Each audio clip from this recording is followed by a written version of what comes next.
Hello and welcome to another episode of Binding Roll, where we play Pathfinder 2nd Edition in the world of the Ninth Age. If you are unfamiliar with the Ninth Age, it is a tabletop rank and flank strategy war game that I play all the time and that this YouTube channel is dedicated to.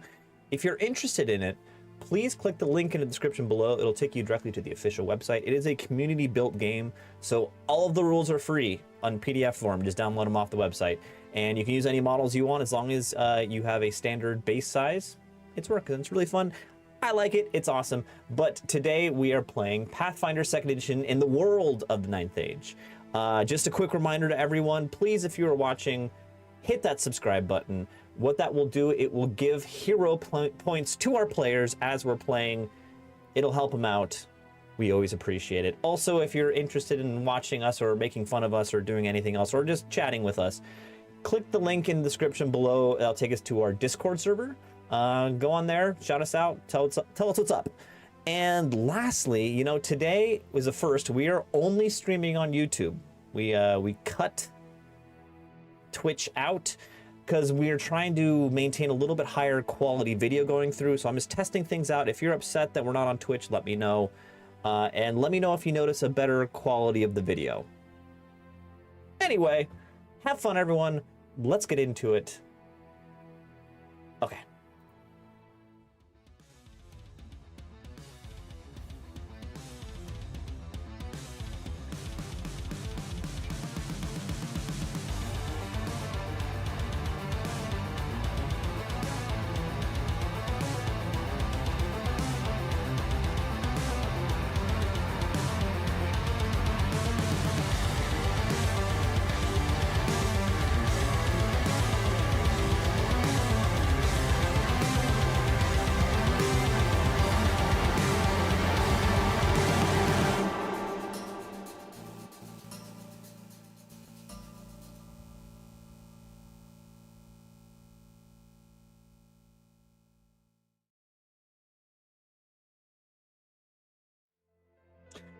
Well, hello everyone. Welcome back. It's been a week. No one leveled. Sorry. Don't even ask me, guys. Well, most of us died. It's true. You actually do not deserve to level because you all died horribly. But I gave you. I didn't. I gave you all. Okay, you would have died if I hadn't given you the out. This is true. But let's start off with what you all drinking. I'll start off. One of my favorite breweries here in New York is called Grimm, and they have a wide variety of beers. And whatever beer I have, I seem to really enjoy. So I saw this in the beer store. It's called Top Knot. It's a double IPA. I'm stoked. Grimm's a great brewery. Let's see if I can get a nice crisp can open here. Maybe a little bit.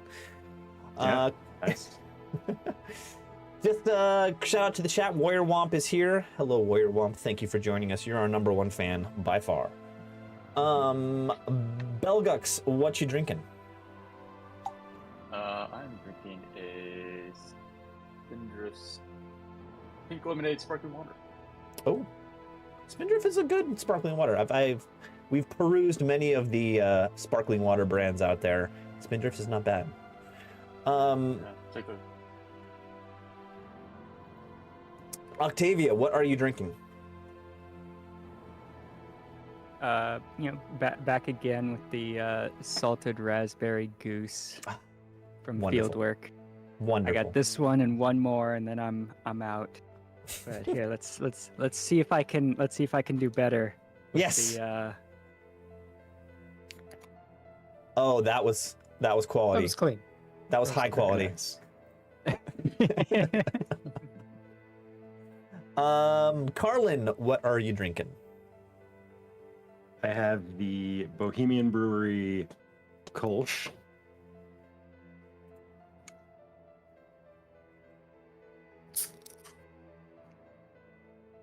I was good, but I think Octavia had you on this episode with the better beer open sound effect.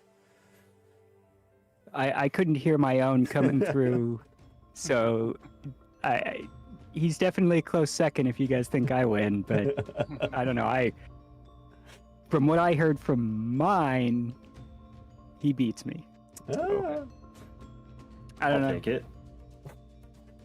Agree to disagree. Chip. Chip, what you drinking? And welcome back for your second episode. Thank you for being here. Cheers. Cheers. Thank you very much for having me as the lone hard liquor drinker of the group. I'm not sure I entirely get to participate. I'll try, but I have the last of my Abacassis cognac, which has a screw top. Now that I recall, has a screw top, so we're not getting anything out of that. No sound effects there. No sound effects. But Very in Classy. character for a Classy. classy individual. Cognac. Yeah. Chip would be drinking cognac if he had the choice. Yep. Yeah. It's a Fantastic. man after my own heart. I'm not playing too far from my strengths. All right. Quick recap. Belgox, Octavia, and Carlin finally made it to Zalamantakesh, the capital of the Infernal Dwarves in the Blasted Plains. They ran into a traffic jam. They were escorted into the holding cells. This is not the main jail, but the holding cells on the exterior of the city walls because of this traffic jam. They cleared out the cells with these kind of renegade, not renegade, kind of maddened with wrath dwarves who had taken over the jails. They ran into this individual named Chip, who they freed from the cells with his patron, a very odd, holistic monk kind of person who was named Greenleaf. As they made it further, I really hope he's a healer. as you made it deeper into the jail, you were tasked with clearing out the jail. And the very end, you ran into a wrath demon who decided to shellac the floor with this group. I think this is our first TPK of the three seasons we've done of Binding Roll, maybe? Well, I mean, I'm not dead yet. Well, okay. I'm chalking this up as a TPK, but Octavia remembered with my assistance that she could call out to Silnorian, the previous helper of Sunset, in the previous seasons of this campaign, and he came through the veil and slayed the demon before the demon could slay Octavia, with Belgux, Chips, and Carlin's bodies laying lifeless on the floor. I do believe at the end of last season, when we were fighting the what was the character's name? The Alpha Carnosaur, the Dreadlord. Dreadlord, the dinosaur fight. Yeah. You bailed us out with the story at that point as well, I think. I feel like, okay, if anyone watching, what do you guys, I feel like I'm chalking that up in my mind. It was a TPK, but I'm not going to actually let the group die because I have a story. All these characters have backstory. I want all these characters to move forward and do things. So it's officially a tally on your guys' sheet of you guys got TPK'd, but you didn't actually die. So with that, Octavia, you see this wrath demon raising up in front of you, ready to strike, and you see that thin razor line open up like a doorway behind him. Behind that doorway, the vastness of space with stars and tie-dye colors in the stars. And who steps through this door but Silnorian, the shirtless, man peck having tattooed, shirtless Sylvan elf. Triply shirtless. That's three. Yep. And And What he- you noticed Drive about the him point is shirtless. Oh, He is I'm just gonna without say, shirt. Most I'm just gonna definitely. say this guy is at least like 1% body fat. He's looking Yeah. ripped and toned. Supernaturally shredded. He's got tattoos all over his upper body. He has the giant antlers coming out of his head. You don't know if they're actually part of his body or if it's some sort of headdress. And he comes out and with one swift strike, rakes his sword across the back of the demon, and it crumbles and dies before Octavia. And Silnorian is left standing there, staring at Octavia, down at Octavia. Anything you want to say, Octavia? Nope. I think I got the message last time. I now owe him one. That was the gist of what I got. And with that, he says, without kind of skipping a beat, he makes eye contact with you, a small nod, and he said, Octavia, let's help your friends. And he steps aside. Oh, right. He probably could heal too. All right. I'm gonna stay silent and let him do his thing. And now remember, he is shirtless. Oh, yeah. Like, I'm sorry, I'm talking like and shirtless. I'm a horse. Shirtless with like beads of sweat running down. It's glistening inside the gel cell, light reflecting in all the right places. He's a specimen. He's a specimen. And I'm a just horse. wanted to make sure everybody didn't forget. Okay. He needs to take a little bit of medicine check. I'm gonna do this kind of combine a bunch of rolls into just one roll. Let's see here.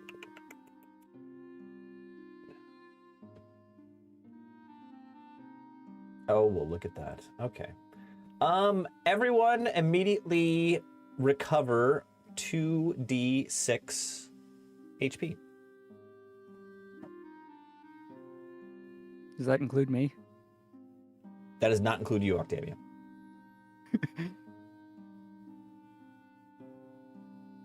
Okay, how about just 2 HP? Nope.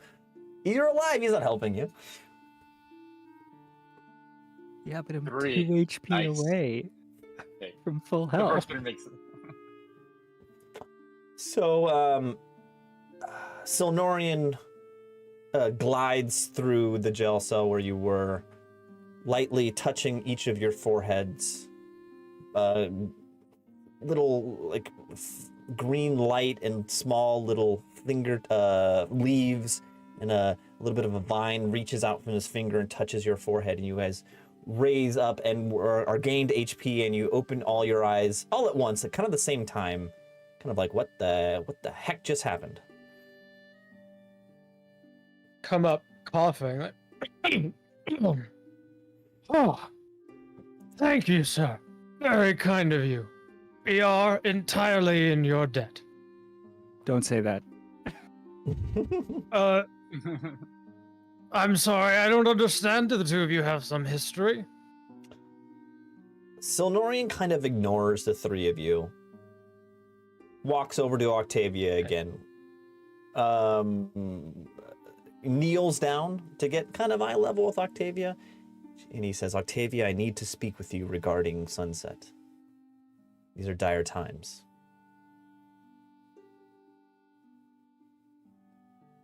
Oh boy, here we go. I mean, I'm gonna stay silent and like just look at him, like in kind of a say your piece. What do you need? And kind of without warning, very quickly, without any care for the company around you, he just says straight out to you, you must not come, you must not do what Sunset commanded you to do. You cannot kill the Overlord.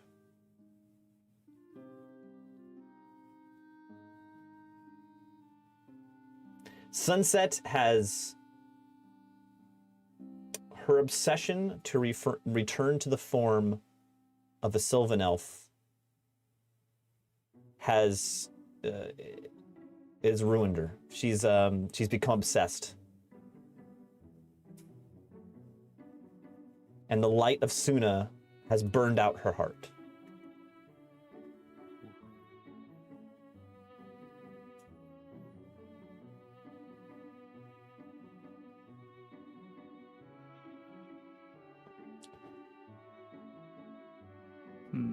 Mm-hmm. I will.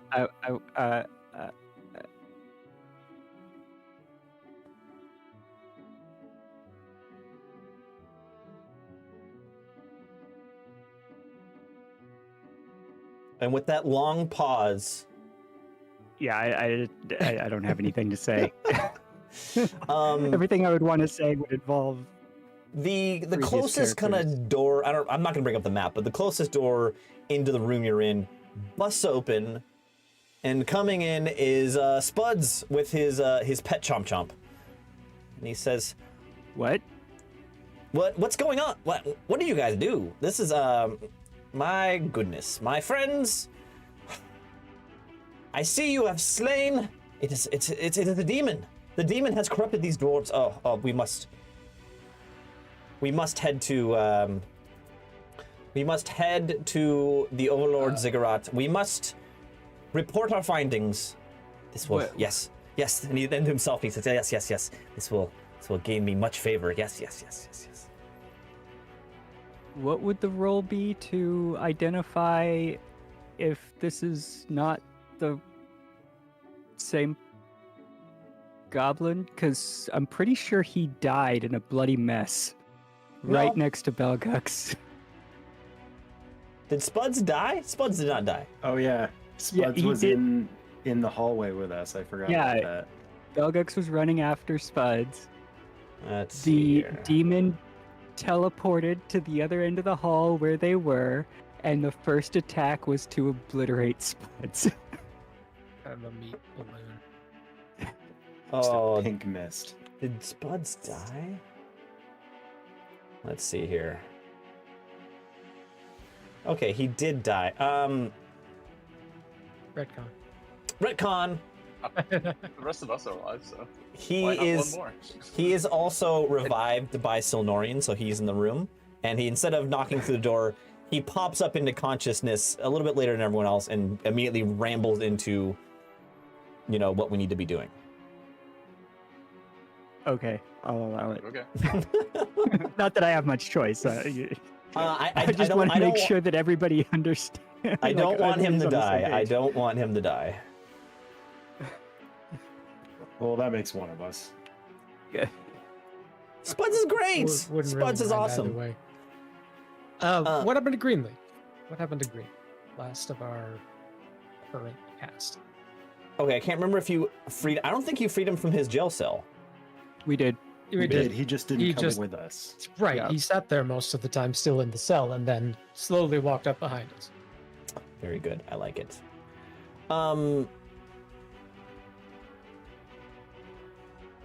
As Spuds, wakes up suddenly, jumps up and starts spurting all these things, you see Greenleaf kind of peek his bald head around the corner of the door. And he says, has everything come into balance in here? We're just fine, man. No thanks to you. Now get in here. Yes. You must decide where to go. Sir Chip, you've done excellent work. I appreciate. Every dollar I've spent is a dollar well spent. Now we must just continue to the Overlord Ziggurat so I can speak to the Overlord. Are you prepared to move on now? Just sort of look around. Which way were all of you headed? You see Octavia violently shaking her head. Just I see. Complications then. Yes, the only thing we really knew we were doing was going into the city, and then apparently this gentleman here, motioning at Spuds, is to be our handler for our visit.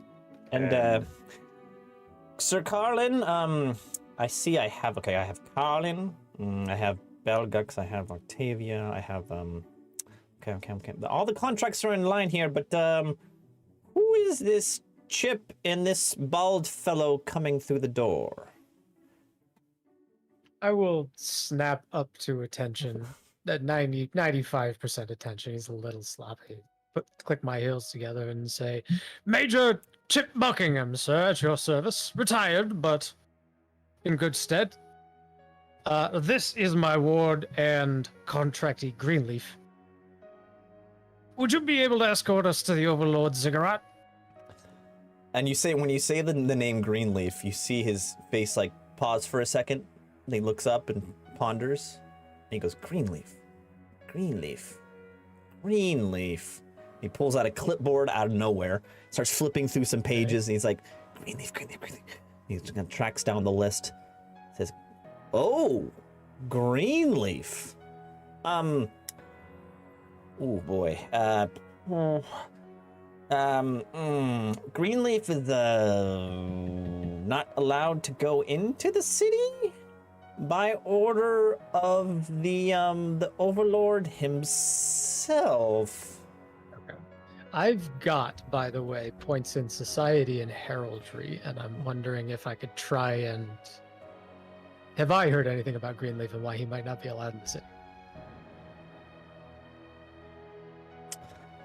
Society? That's a good question, because you've been traveling with him. Like, you don't know him Right, in a and society sense. We were locked up at the same time, right? Yeah, but you Right, definitely I've been spent some escorting him. time with him. So hold on one Right. second. Let me see here. Player character. Chip. Let's give me just a straight perception roll. Perception or stealth. One of the two. Actually better at stealth, weirdly enough. Okay, yeah, that's how Foundry works. I remember.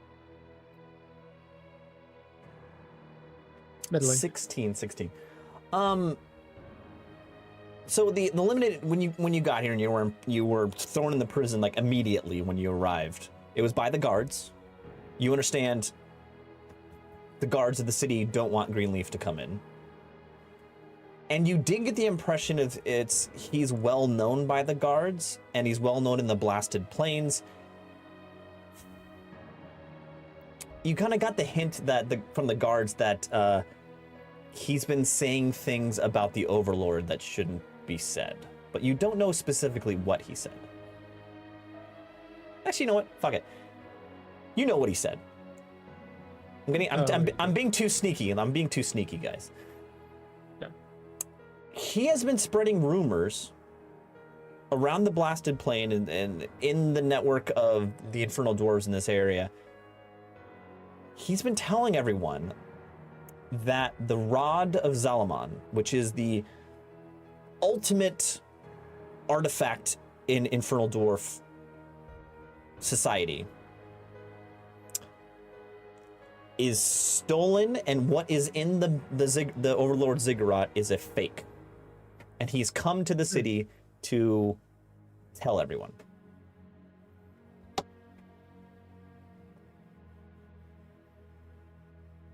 I'm about done with this guy. I think after escorting him up to the city, that was going to be most of it. And, taking him to the palace was supposed to be quite simple.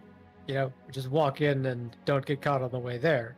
It doesn't take very long, now that we've gotten caught and thrown in jail. Mm-hmm. And, Fine. Spuds is like, you know what, Chip, sir, I like you. You're a friend. You're a good guy. Let me talk this over with my council. And maybe I can, pull some strings. Maybe I can, scratch my back, I'll scratch yours. Give me a second.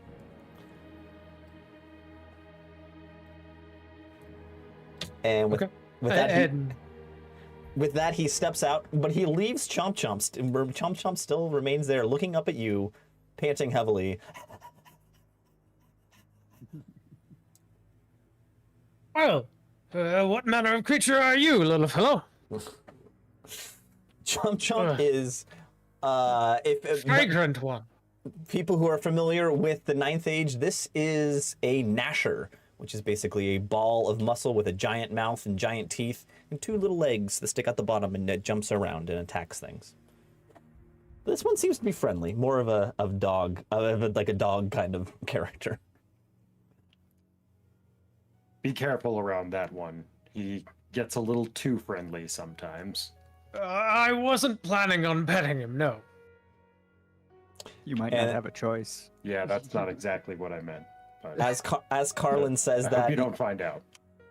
you see Chomp Chomp kind of look over at Carlin, and you swear to God he winks at you, but you're not like, yeah, how does a Gnasher wink? I don't know, but you swear he winks at you.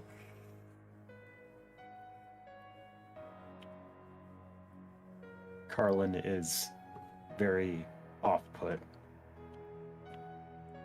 and I will somewhat hurriedly turn around and start walking out the door. Okay, you head to the front of the prison. I am assuming, is that right? Yes. Okay, you all start heading out. You see as you head toward the front of the prison, other infernal doors are starting to flood in, starting to secure the prison. None of them are doing anything to you, but they're kind of taking bodies out, organizing the situation. And once you exit the front door, you're greeted by a pretty broad sight. As you exit the door, you see the wagon train and the train continuing to move.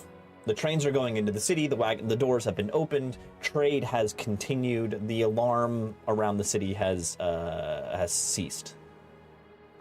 Standing outside, you see Spuds standing with two other individuals, kind of standing,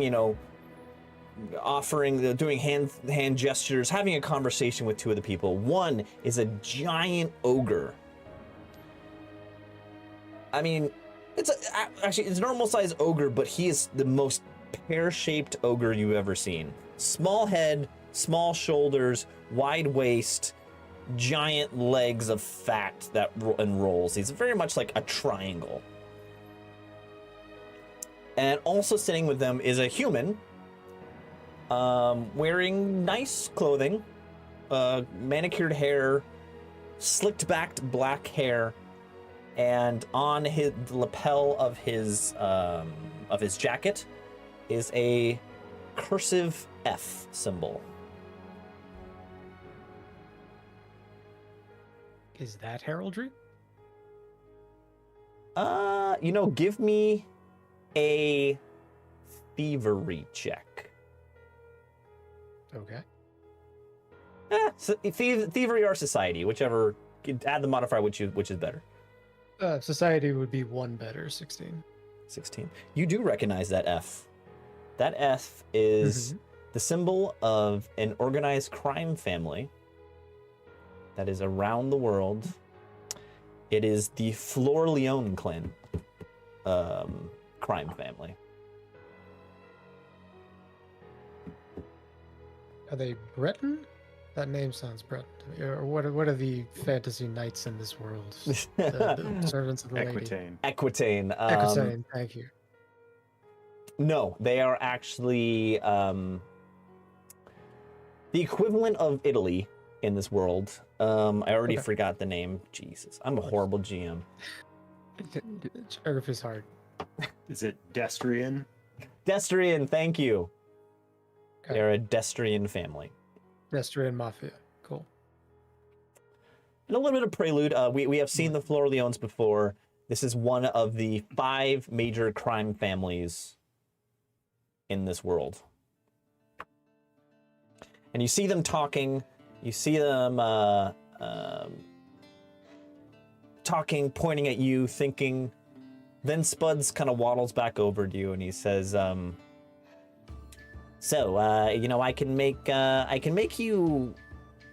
can get you into the city, but you gotta,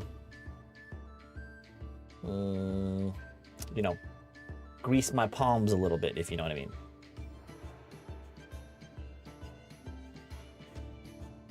I think I do know what you mean, although I wish you hadn't phrased it quite like that.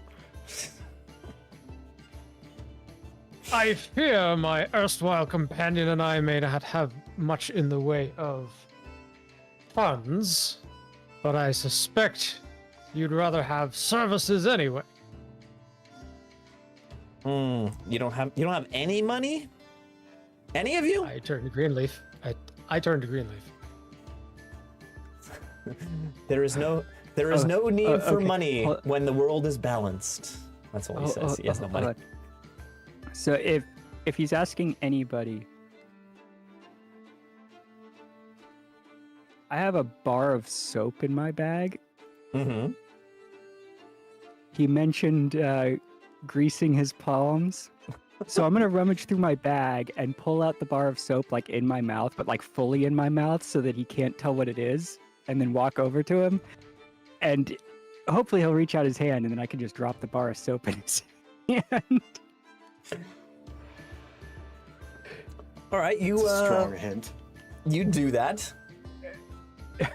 And he looks down at it. It's no crazy reaction. He looks down and he says, "You're one funny Pegasus. I'm laughing." I don't think you know who. I don't think you know who you're talking to. I tilt my head like I don't understand. You know that kind of quizzical look you get from animals sometimes? Like that's exactly what. And he says, "You are talking to the Zalaman Takesh Associate Commissioner's Commission. We hold a lot of sway in this town, and I feel you need to properly pay us respect before we can let you into the city." Well, not being from around here, what's the going rate for proper respect in this town? You say this, and Spud's kind of give me a perception check. Okay. Oh, I just got a horrible idea. It's a 14. Right, yeah, you notice, it's pretty easy to notice. Yeah, he's surprised by your response. He wasn't expecting you to actually pay him money. He's like, and he turns around and he looks at the big ogre. And the ogre, and he says, "Well, what do you think, Lundegard?" And Lundegard says, "Well, don't you know, why don't you give me, let's say 50 pieces there? Yeah, we're important and we deserve some good pay there, eh?" and that's All right, I have to. So, as he turned around, Octavia was going to go for a pickpocket, but as soon as that ogre started speaking, she is on the floor, laughing only the way a horse can.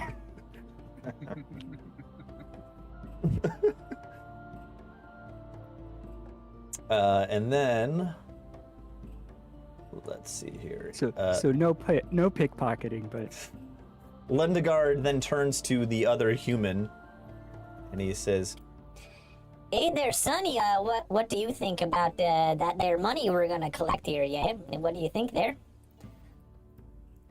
and this other guy, Sonny, says, "Okay, this is gonna be a bad accent, but he's gonna be like, As compared to all the other accents. no, the other ones are great Which and are spot comical. on. Screw Well, you guys." Okay. Well, I mean, Lundegard's from Calgary, right?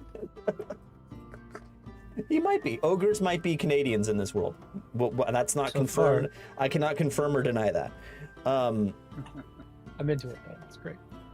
He says, "Hey, Gabagool, maybe like that 50 coins there."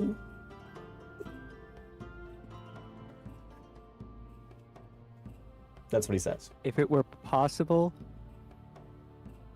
Octavia is laughing harder. Hey! But it's just horse noises because horse. So that's where you at. These guys have told you each of 50 gold to get access to the city.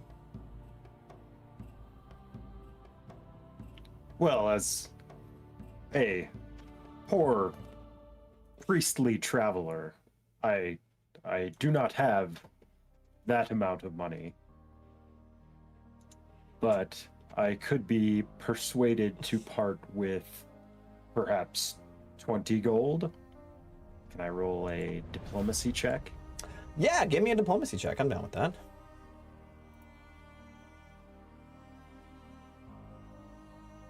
It's another 14. We are collectively nothing if not consistent. Remember to add your hero points back. Yes. Okay. Yeah, everyone Good should call. have one. Everyone should have one hero point. The- I just looked on my sheet and found the make an impression action. If we want to talk these guys into something. make the read it out to me. Read the rule out to me. Let's see, is there a print? Whatever. With at least 1 minute of conversation, during which you engage in charismatic overtures, flattery, and other acts of goodwill, you seek to make a good impression on someone to make them temporarily agreeable. Diplomacy, a check against will DC modified by circumstances. And I bought one of my magic item slots is called the Flask of Fellowship. I have a magic flask that will pour a couple of sips of whatever the recipient enjoys the most. Ooh, For a interesting. 1 So, point circumstance bonus to this exact action. So I like Chip will stride up and buddy with them, pull a hip flask out of a breast pocket with a handful of like little tiny silver cups. I pass them around and pour and just like, yeah, oh yeah, of course, Chip Buckingham, very nice to meet you, gentlemen. Your name's lovely. Here, have a sip of this. I'm sure you'll enjoy it.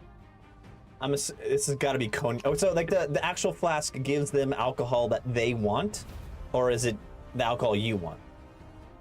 No, if you share drinks from a flask of fellowship as part of your make an impression action, the drink that pours from the flask happens to be exactly what the target of your efforts would most like to have a dram or two of. Okay. Wine, spirits, hot ginger tea, ice cold water with lemon. Whatever. That is an awesome item. Is it? I saw it and I had to have it. Okay, so, all right, so what's the actual dice rolling? It's will save. Will flat DC. Will 10 plus the will save modifier. Okay, go for it. I roll the diplomacy and I get a 1 point circumstance.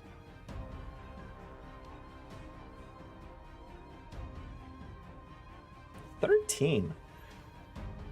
So as you head over, you start chatting them up, and you take a sip, and for you, of course, it's excellent cognac.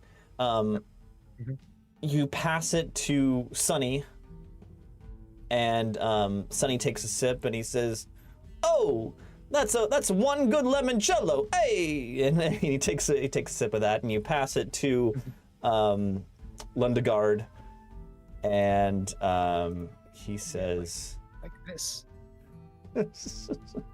he says, Oh, don't you know that's one good brew there, buddy. That's one good northern brew. That's a strange brew, hey? and then lastly you hand it over to Spuds, and he takes a sip and he's like, "Man, that's some damn good mud water. Oh yeah." He swishes it around like mouthwash. Is it thick? Is that why it's called mud water? It's got Is it thick. It's got that great consistency where it sticks to your teeth a little bit. Wonderful. You're one good guy, Chip. Kind of you to say it, sir. I can let this dollar amount go under one condition. And that is? So he puts his arm around. He tries to put his arm around your shoulder, but it's more like your hip or maybe like your butt cheeks, Right. And he's like, "Oh, so when you're in the Overlord Ziggurat, you know how I told you us, the Zalamon Takesh Associate Commissioner's Commission, we actually don't have that much power in the city. When you're in there, when you're seeing the Overlord, can you go ahead and, put in a good word for us?" Well, I should be happy to bring your names into the conversation, I assure you. Well, by golly, that's good enough for me. Here, take these passes, or I'm gonna first of all, I'm gonna sign the contracts for Carlin and Octavian Belgux. And he's going to also produce the contract that you had with Greenleaf. And he takes it and he's got this weird mechanical kind of, it's not a hole punch, it's whatever you call, like it's a hole punch that makes an impression on the piece of paper. I don't know what that's called, but it's a thing in real life. Emboss. Embossing embosser. stampers, yeah. And he embosses all three of the contracts. And he hands them back to you, and you are now free to move into the city. Fantastic. Impressive. I have an embossing stamp around here somewhere. I was briefly a notary. I literally never actually did it. Anyway, long stories. So I turn back to Greenleaf and say, "Shall we get this over with?" Oh, yes. I see, as I have said, all things have come into balance, and we are now graced with the good light of vitalism. So, as we're walking into the city, can I try and trip Greenleaf? Okay, give me, I guess, an attack roll? Sure. No, trip. That's actually, what is that? Hold on one second. I have it. Athletics against athletic. reflex DC. Yeah, athletics versus reflex. So give me an athletics roll. Straight athletics roll. Ah, 12? 12. Oh, wait, question 1. Are you attempting to do this in, like, to conceal what you're doing from him? Or are you actually just trying to trip him and, like, bully him?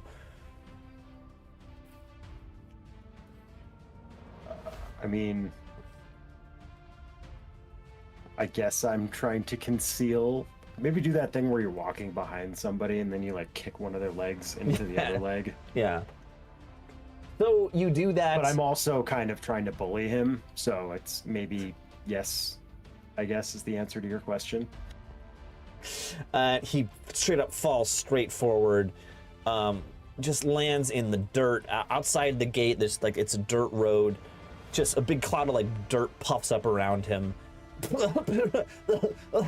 He gets up and he slowly gets up and he says, I see the world of balance is punishing me for my deeds. I must do better. Greenleaf, you must do better. Come, follow me to the Overlord Ziggurat.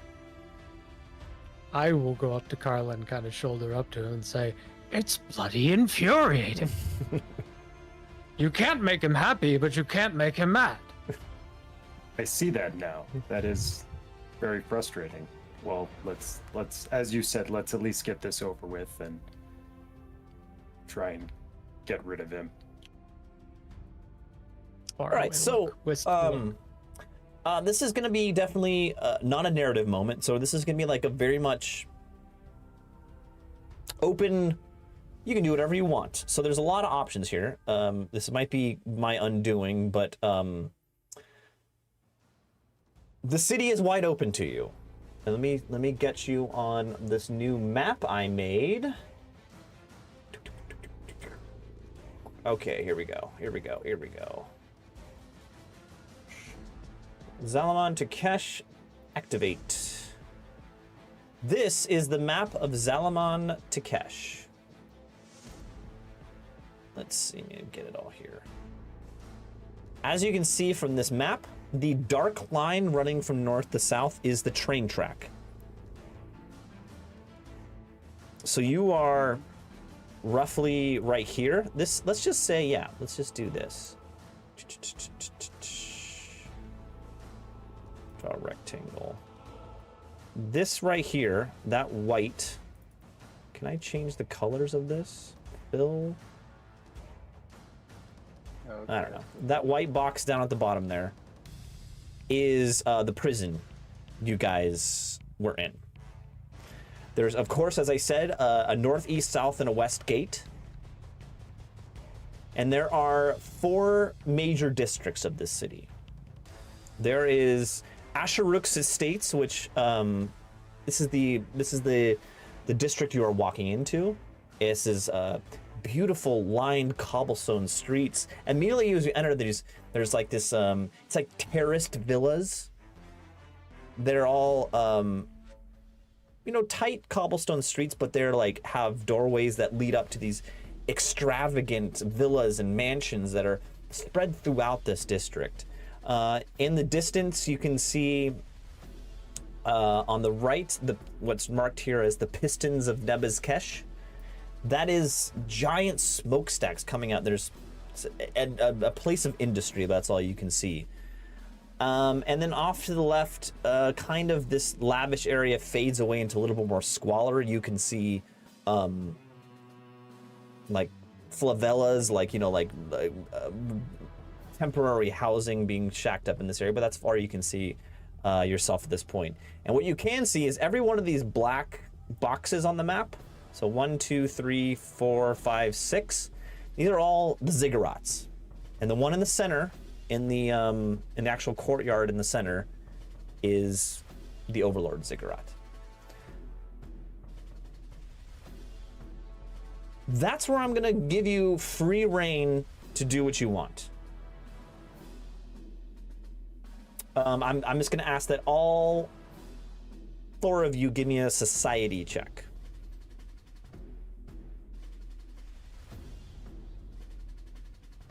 This will be good.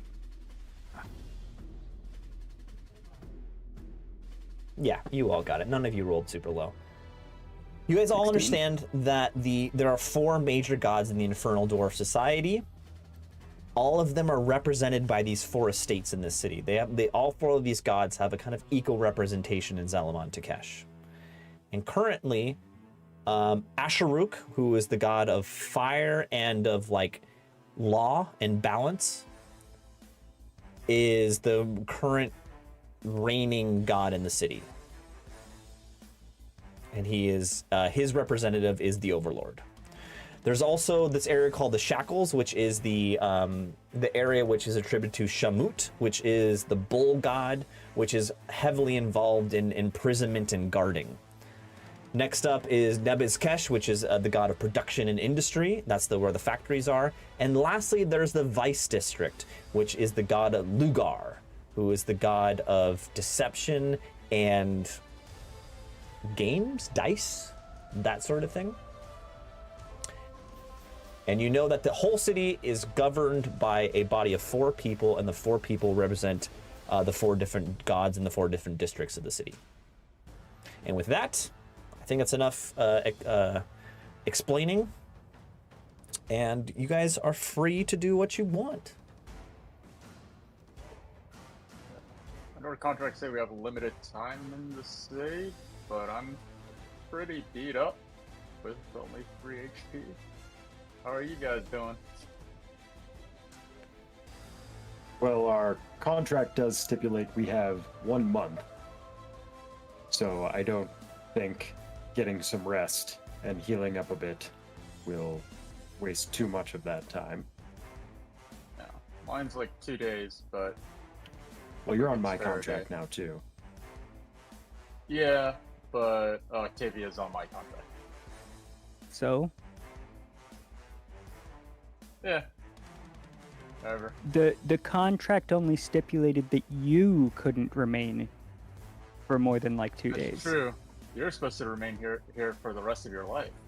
Forever and ever. Well, for the rest of Yeah. somebody's life. Somebody's life. Okay.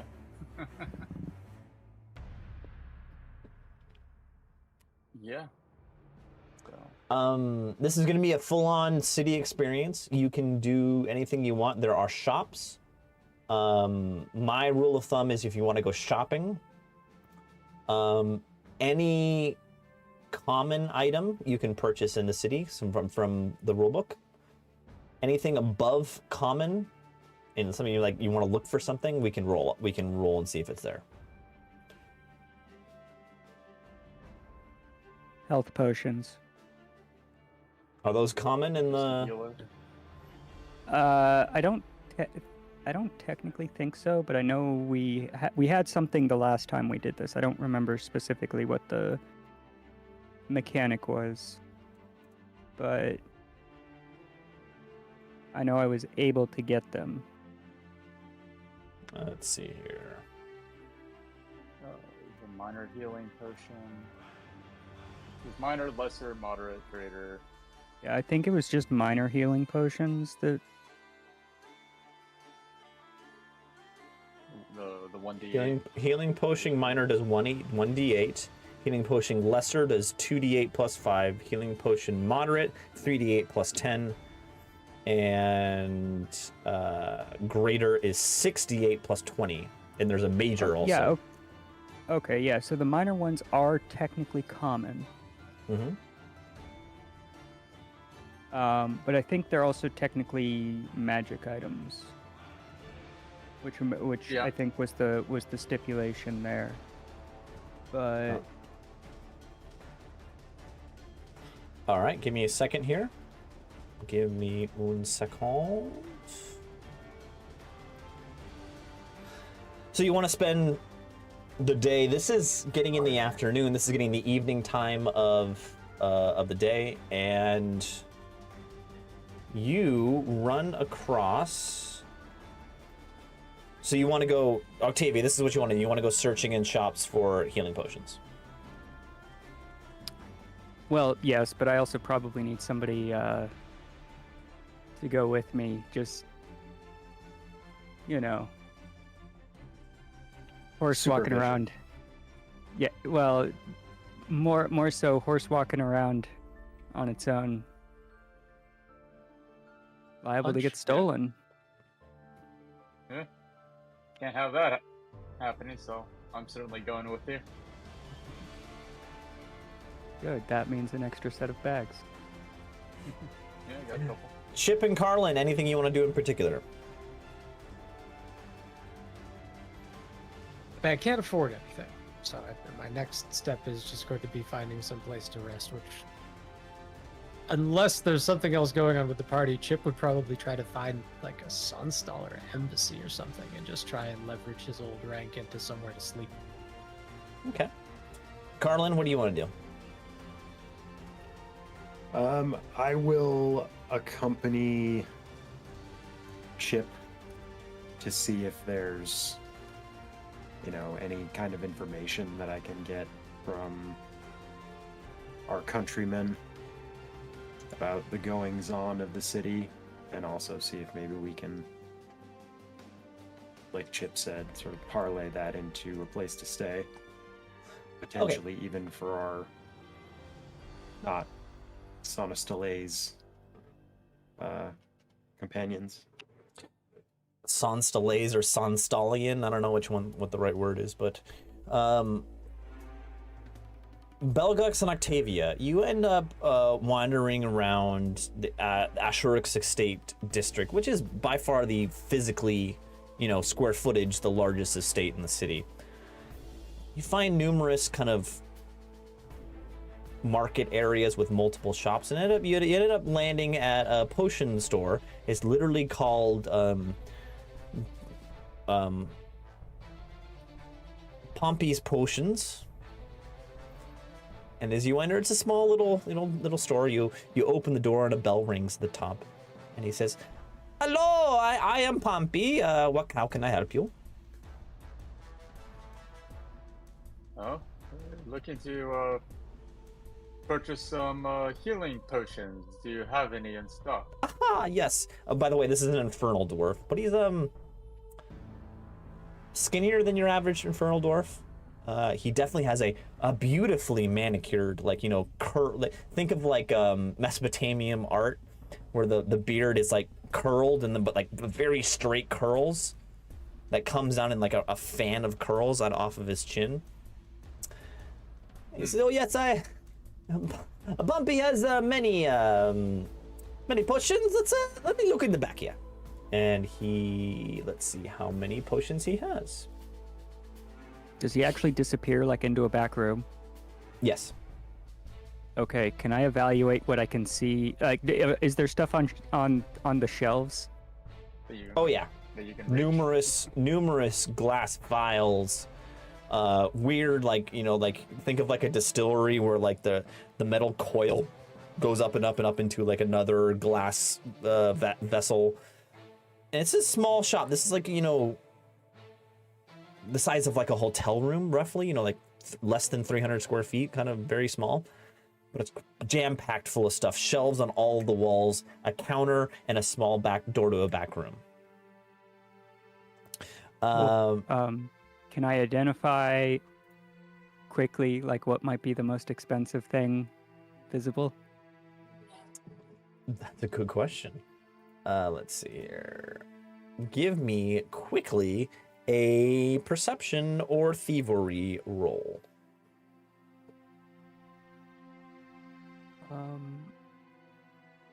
I guess it's gonna be thievery because it is one higher than my perception.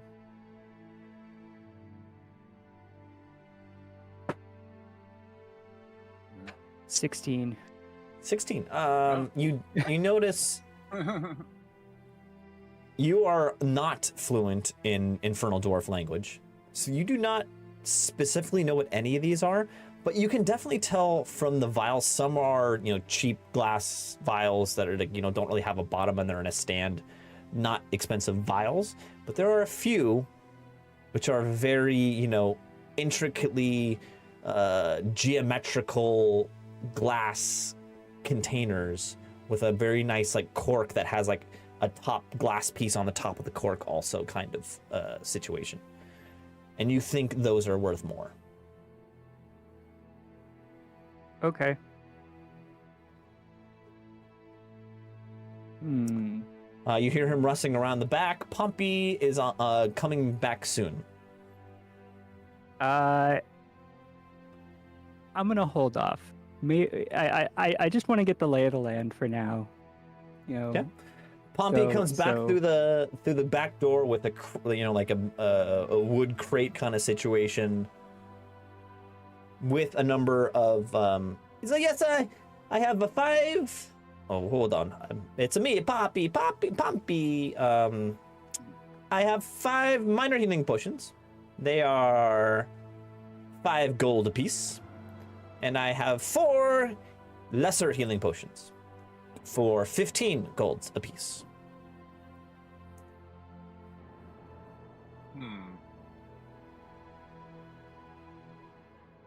I'll be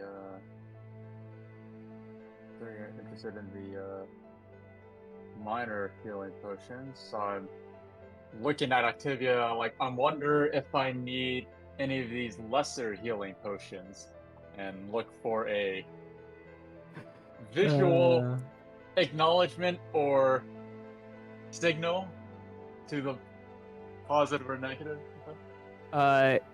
You said they were 5 gold each for 5. 5 gold Or each the- for the minor. It was 5 gold each for. I already forgot what I was doing. 5 gold, and he has 5 in stock for the minor, and for the lesser, okay. it's 15, and he has 4 of them in stock. Okay. So here's what's gonna happen. I'm going to dig into my pack and grab the 25 gold worth of jewelry that I still have, and drop that on the counter, Yeah. and then point at the lesser healing potions.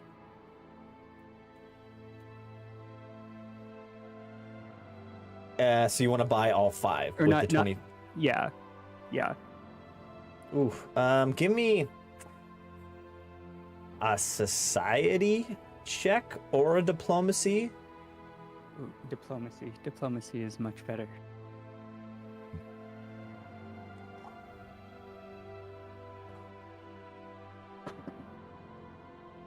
Ooh, that's not an good. 11.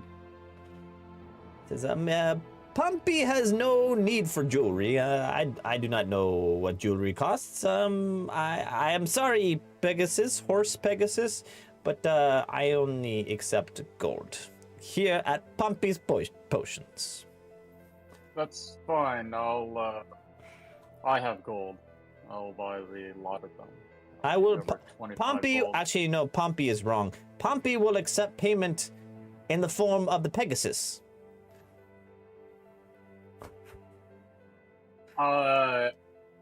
As much as I'd like to entertain the idea, I am bound by a contract to bring him to the ziggurat.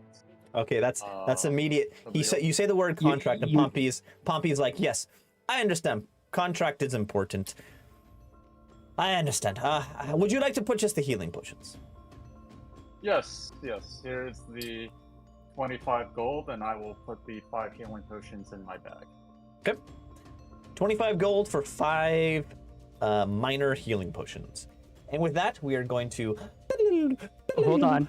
I'm not done. No. We're going. I'm not done. I'm not done because I get my jewelry back and then I drop 30 gold on the counter for the lesser ones. It's too late. That was gonna be the next piece. I am the director of this movie, and it has already flashed that's what's over to gonna Chip happen. and Carlin. The Chip and That's what's gonna Carlin. happen next. You guys are searching for a place, an inn, and you're gonna stay in the current area, the Asherix estates, or are you gonna try to go somewhere else? Or What I just was really hoping for would have been I think I said Sonstaller Embassy. I'm an trying to think embassy, of an embassy. some official arm of government that might have a representative here. Yeah, either give me a society or a diplomacy check. Or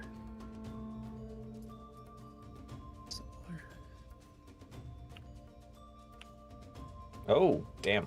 Nice. That should work. I know where every Sonstaller Embassy is on this continent. I've been to half of. And you know this, and you know the fact that there is no Sonstalese embassy in this city. You know there are other embassies, particularly a Dread Elf embassy. Sure. And I guess you wouldn't call it an embassy, but you know the ogres have an presence in this city, and you also know that hobgoblins don't necessarily have an embassy, but they're rampant within the city. None of which help us at all. No, Not really. But you do know that the majority of humans, and in particular Sonstalese,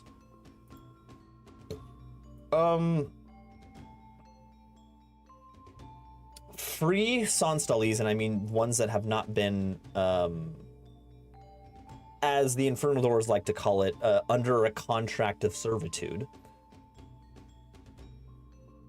Those Sonstalese usually hang out in the Asherux Estate district. You do know that there are humans from Sonstal that are under worse and much more horrible circumstances than what you are, and those are usually in the Shackles, which is the area just north.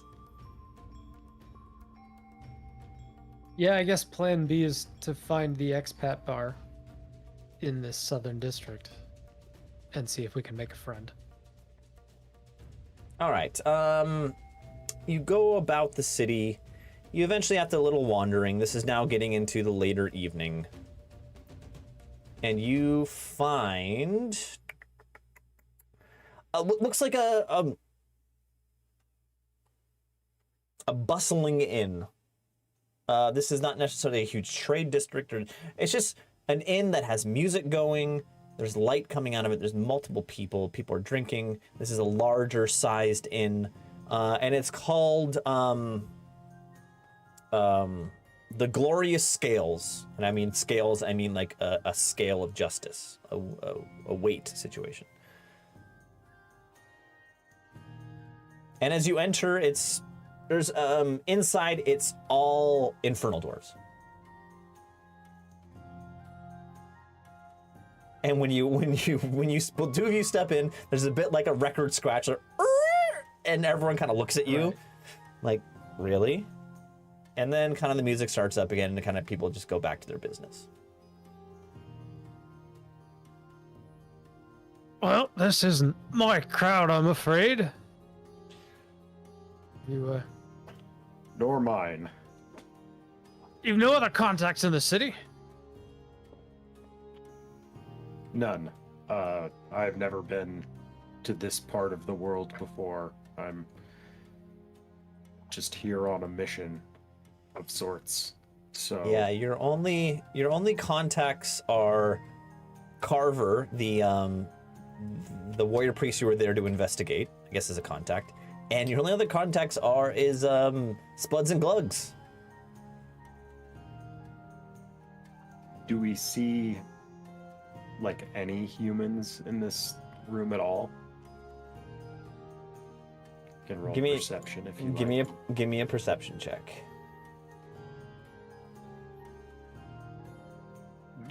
23. Fuck, 23.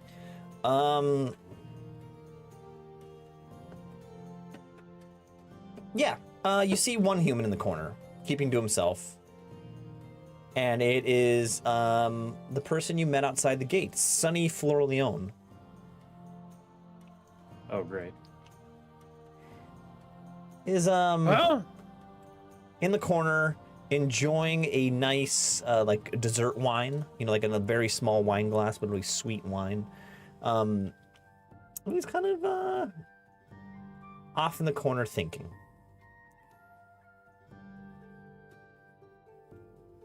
I have nothing better to do tonight. Strange bedfellows and all that. Shall we go make ourselves known to the man? I see no reason why not. I could think of a few, but let's do it anyway. And yeah, go pull up a couple of chairs at Sunny's table and put that flask in front of us again. Sonny notices you sitting down and looks up and gives a small smile, and he says, "Oh, hey, what can I do for you two fellas?" Oh there, Sonny. Good to see you again. We're a bit at sea here in this unfamiliar city, and not a lot of familiar faces around. I wondered if you might point us towards somewhere where we might roll out our camping mats. All right. He definitely immediately tells you that this is the major inn in the Asherusic state, which is it's the nice part of town. It's majority infernal dwarves here. Basically, all of the infernal dwarves that live in this city are in this district. All of the other districts have other races in them. He recommends that you stay here. He says there's a lot of commotion at the Overlord Ziggurat. And I need you, I'm gonna need a roll from you. Hold on one second. Chip. Give me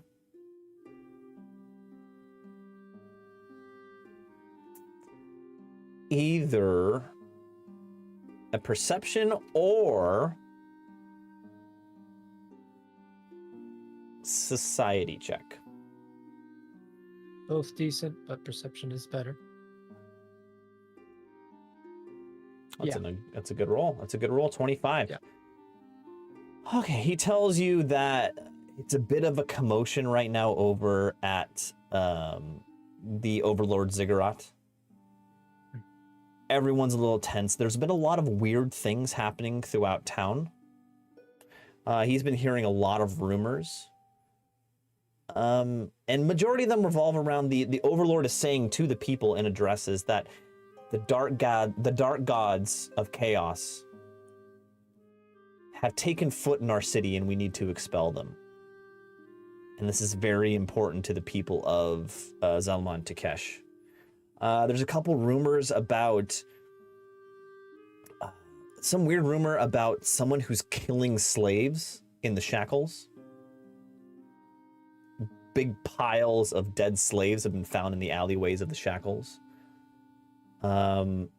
And the other thing he's heard is that in the Pistons of Nebuzkesh, there's been reports of spiders, like giant, kind of man-sized spiders there.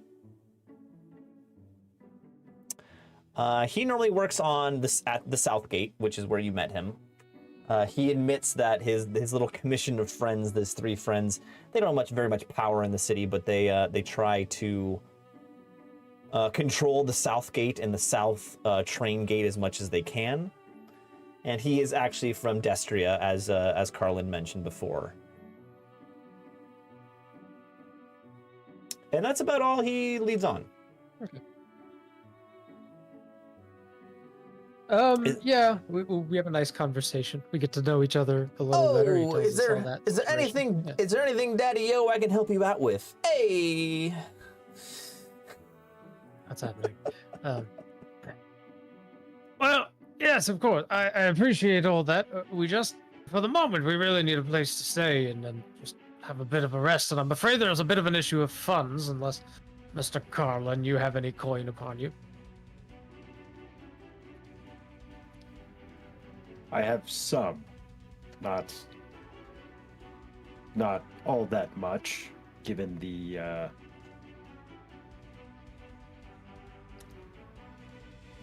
how was it put? The proper respect that was paid earlier. He says, "Hey, well, this is the best inn in the town. It's 10 gold a night for a room." Yes, I did say we weren't looking for the best inn in town. If you're looking for a little cheaper accommodations, but it's a little bit, maybe a little more risque, if you know what I mean, I'd head over to the Golden Bull. Now, Over in for the Vice clarification, District. is it risque or is it risky? Because one might be fun, the other one maybe not so much. The answer is yes. Yes. Hey, the answer is yes. All right, just making sure. And he explains to you the Golden Bull is a very large casino that Infernal Dwarves also go and partake in, but they always come home to the Asherux estates. It's a little bit slimy, a little bit there's some crime that happens over there. And if you look at your maps, this black right here, this black box is the Golden Bull. Will you ping that one more time? Why is it not letting me to Switch ping windows. this? Oh, I know why it's not letting me Quick ping. enough. Right there. Right in the middle of the Okay. Vice District. Now, I'm curious. I've heard tell of Zelamon Takesh's great casinos. Is that the largest casino in the city? Oh, yeah. It is the largest. It is the best. There is no comparison. Interesting. Well, Chip, perhaps that might be worth looking into a bit. I should say so. I am getting a bit worn out. Appreciate all of the conversation, old chap, and I'm sure we'll see you again sometime soon. Take our leave of Sonny. Oh, Daddy-O, see you later. Gabagool. Just throwing out random sounds. Yeah. Is Sounds that like- what the children are doing these days? I can't keep up. All right, I'm gonna mark, see if I can. Carlin just shrugs. Why is it coming through? How do I choose the color when I'm using the pencil tool in this program? Configure drawing, fill text, lines.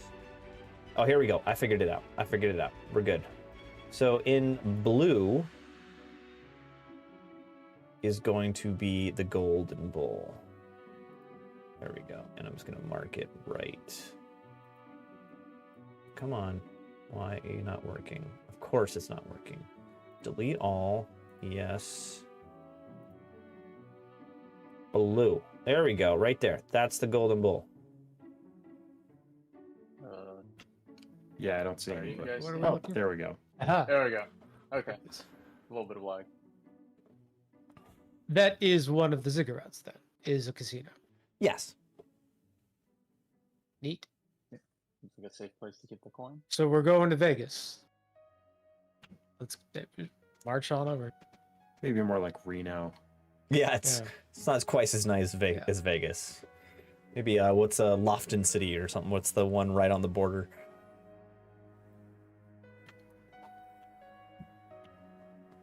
Which border? No, no one can. Never mind. No one got that reference. Well, I got it, but in a different sense because there is a town right over the border from Utah to Nevada that is just casinos and hotels. Yeah. But that's Wendover, probably a little smaller.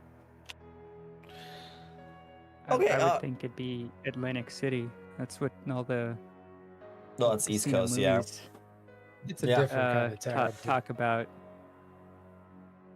You know, We've Guess it's been, in Rob. Vegas. Technically, you've been to Atlantic City. Yeah, what was that, like 2 years old or 3, I something? think. Yeah, something out in there. That doesn't count. 2 or 3-year-olds in Atlantic City. Come on now. So you guys are heading to the Golden Bull. Might as well. So let's go see what's up. Yeah, I guess maybe we'll see if we can reconnect with our compatriots first. Okay. Yeah, We're meet up gonna friends or something.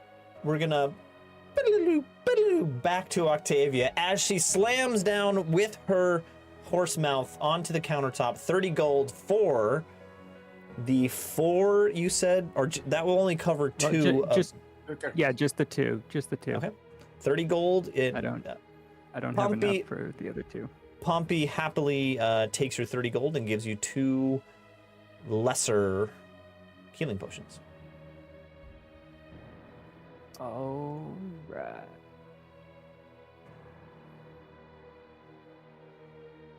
Oh yeah. All right, you got all of the minor ones, right? Yeah. Okay. We can discuss. Okay. So what would you like to do next?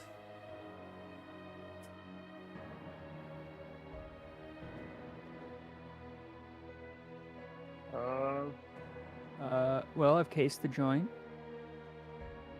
I've spent some money. Do I see where he puts the money? Like, does he have a till or something, or does Yeah, he just pocket it? He puts it somewhere beneath the counter. You don't know what it goes into or anything. Okay, that's fine.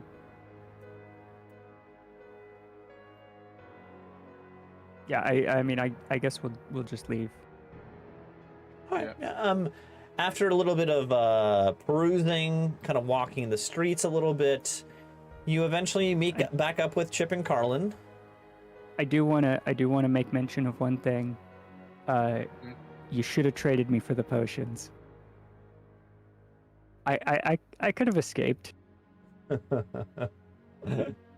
What? You should have traded me for the potions. Yeah. I was thinking about that. I Oh. could have escaped. But what's done is done. Yeah. Well, you know Until for I get next hit. time. They wouldn't expect a Pegasus rogue. All right, so you have a lot of options here. You could head to the casino. You could stay at the Glorious Scales down where Carlin and Chip were. Also, your train that you came in on is now in the city somewhere. You could sleep there. Oh yeah. Let's go back to the train. What else? We should definitely at least figure out where it is. but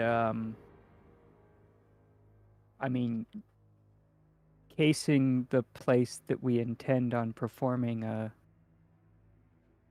Vegas-style heist movie with probably wouldn't be a bad idea.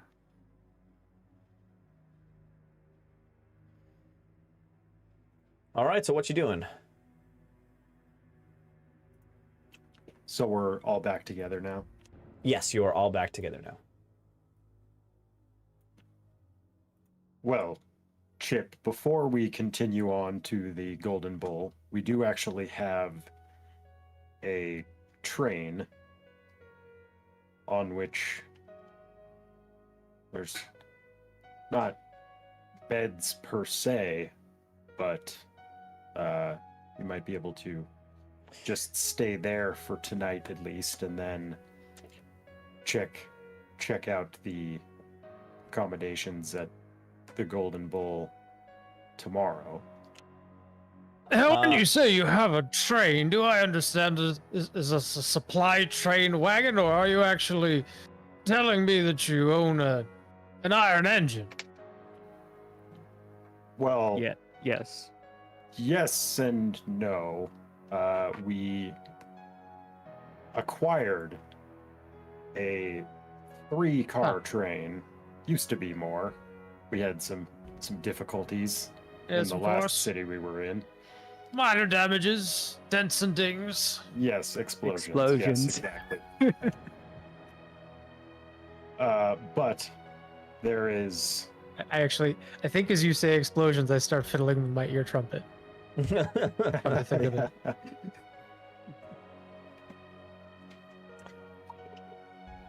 But yes, we would at least like to locate that before going on to the Golden Bull. I have no objection. As you say, I have no objection. You hear a voice behind you say, I have a objection, and it's Greenleaf standing behind you. It's I do desire to go to the Overlord Ziggurat, Chip. I have paid you to go all the way, and as you know, all contracts should be paid in full to create full balance. Yes, I know you intend to go to the Ziggurat, and we shall, but you must admit that we've gone through a bit of hardship. I don't think it's wise to stumble into what sounds to be a place of great unrest at the moment on our last legs. All unrest and hardship is a stepping stone to success, Chip. And I intend to. You did not get stabbed in the last battle. I was just about to say, that sounds exactly like the kind of thing someone who did not help would say. You know what, Chip? You are correct. I must always be second guessing and questioning myself as well as questioning the people around me. You're right. Maybe we do deserve a night of sleep. And then I can address the court of Zalaman Takesh tomorrow. Fine. Capital. I support this plan. Now, how do we go about locating this engine of yours? There's one train track. Yes, in 2 directions, I'm afraid. I suggest going south, because that's the direction the train would have come from. Well, in all of this, how far away from the golden scales was it? Have we gone? The glorious scales. Glorious scales. Are we still like in the neighborhood of that? You could just go Yep. ask Sunny. The glorious scales is right here. I'm gonna mark it in red. Once I finish, you'll be able to see it. There is the glorious scales there. And All right. you guys are around there. You can easily go back to the glorious scales. Okay, let's just go there. Ask Sunny. Seems like he might know. Has he seen a train? Is that what we're asking him?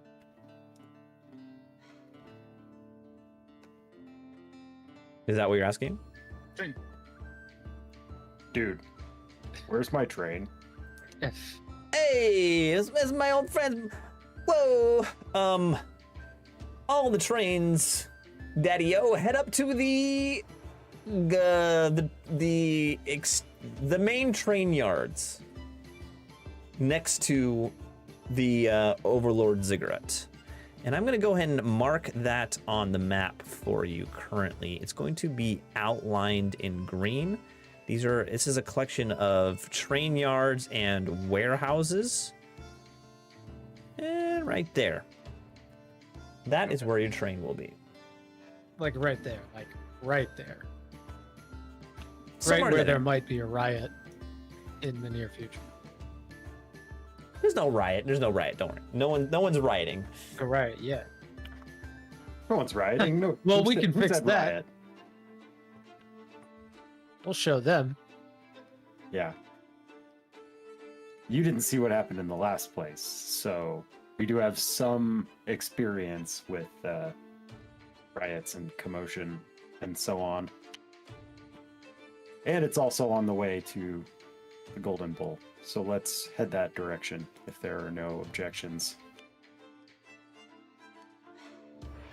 All right. Well, you head Yes. to find your train car. You end up in that green marked area, and this is, as I said, kind of warehouses mixed with a train yard, where the tracks split off. There's a kind of like parking spaces for trains, if that's the most logical way to think about it, where trains are offloaded with all the materials. They can either go to the shackles or into the pistons of Nebukesh, depending whether they're raw materials or there are living cargo. In there, you do spot your train, which is a 3-car train, the engine, the gambling car, and the caboose. And once you get on your train, it's what you expect. The only person on the train is Chaladastra, who is hanging out in his caboose. All right, explain Chaladastra to me. Oh, very good. Yes, Chaladastra. Well, I don't know if you guys want to explain. I'll explain what Chaladastra looks like to you. The rest of you can explain the rest of the backstory. Chaladastra is a very well-appointed... Actually, you know what? I have a picture of him. Oh my goodness. Come on. Pick. Why is this not working? Why are you not working? Okay, there we go. Pick. There we go. That is Chaladastra. A flamboyantly adorned dread elf. Very well off. You know, his wealth is obvious on his from his clothing, and he is the caboose, which contains, I'll just tell you, a bound demon is his residence, and Belgux, Octavia, and Carlin have kind of used it at different points in this story. Okay. Demon train. Got it. He's a well-off. He's Yeah. he's a guy who has money. He's like a noble dread elf, and he has told Carlin that he previously had contact with Carver, which is the person. Carlin is here to investigate what happened to Carver, and he is a demonologist. He understands demons. And I'll just explain it. The rest have determined that Chaladastra has multiple personalities. And Chaladastra, you've met 2 other personalities, or Chaladastra, which he is now. There is Shiv, which is kind of a defensive, close combat rogue kind of personality. And then there's a creepy child, little girl personality named... I've already forgotten her name. Barsis.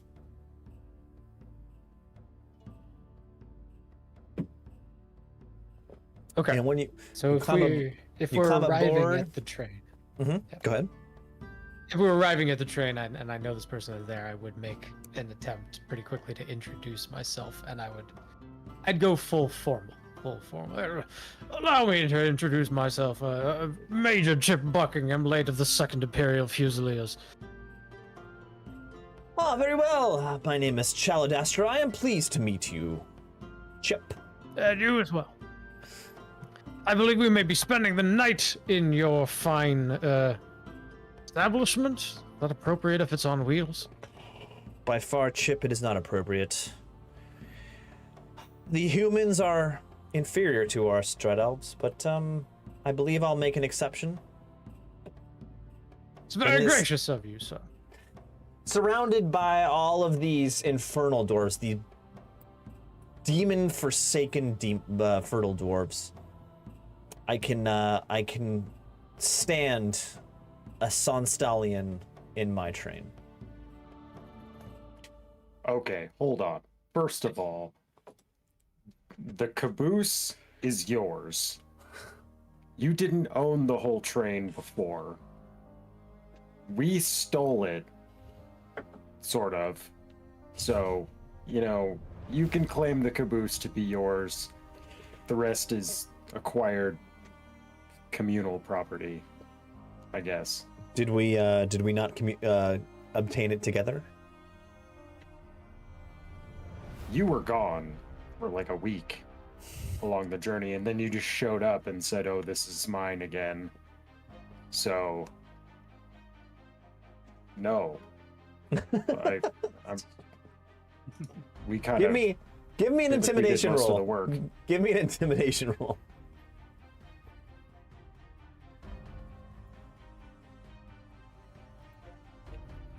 That's a 5.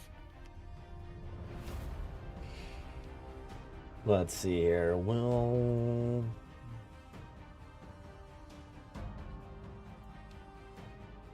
yeah.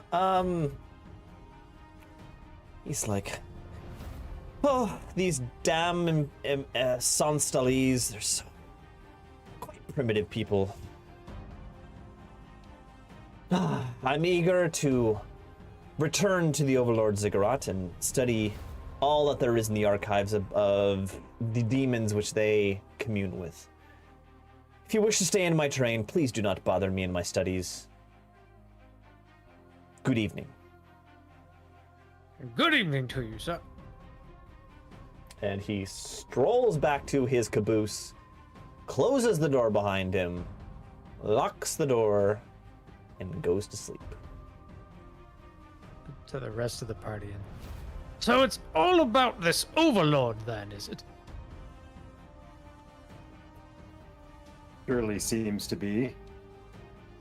At least my contract does entail me meeting with him at one point or another. Gentlemen, I have a gift for you. 1 minor healing potion for Chip. 1 minor healing potion for Carl. Thank you, very kind. All right, so you're in the train. They're quite literally all the people that were on the train with you. Broomhilda was the infernal dwarf woman. The wife of Vigo is no longer there. Cow Dung, the beat up old beast herd, is not on the train. Brongus, the conductor, the ogre conductor, isn't on the train, and also Imral, the Lamasu gambling addict, is not on the train. Know where we're gonna find that one. Well, actually, based on our backstory of him, he will be in one of the casinos, but he will not be at the Golden Bull, I don't think. I don't think he's allowed there anymore.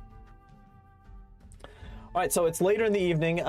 You're welcome to sleep this one off. This is a secure location where you don't need to roll. This will be a full rest. Or you can try to do anything else in the evening time. Well, I mean, the full rest doesn't confer full HP, right? Not even Correct. close. Yeah, Constitution times level, right? Yeah. So, Like 3. Carl, Maybe can you 6. try doing a treat wounds, like non-magical? I mean, Sure. Yeah, I can do that for everyone.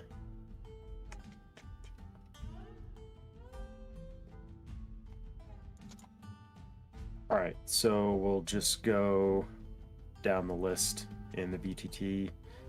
So Belgux. And I will add guidance for all of these.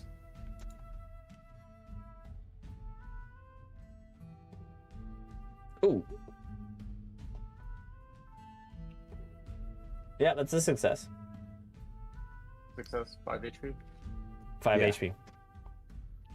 All right, now for myself.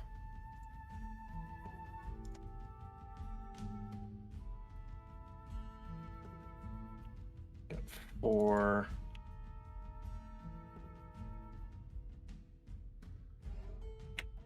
And 1 for Chip.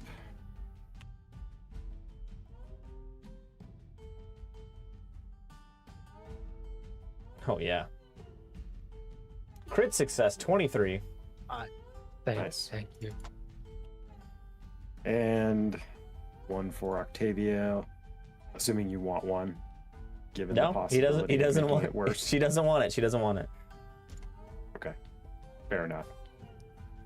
All right, and then you fall asleep and get the regular sleep heal.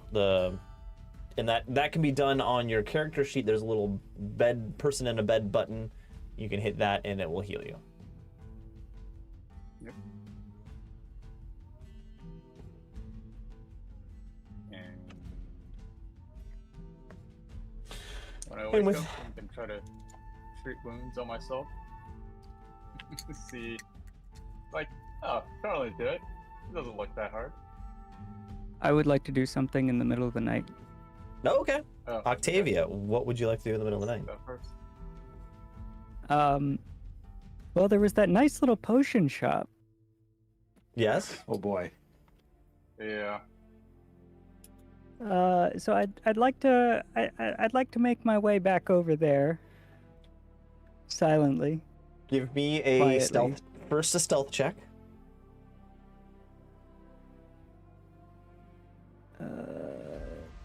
Do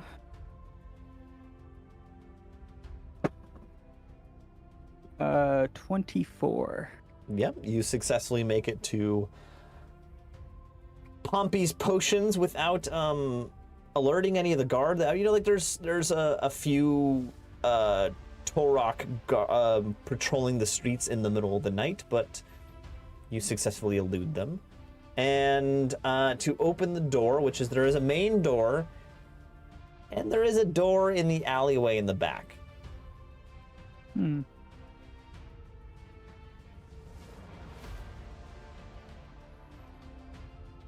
It looks empty, right? Like, at least. Oh, you mean not having a person in it? Yeah. The Yeah. lights are off. The doors, both of the Okay. locks are locked on both of the doors. Okay. Now, I don't know, because I imagine the door in,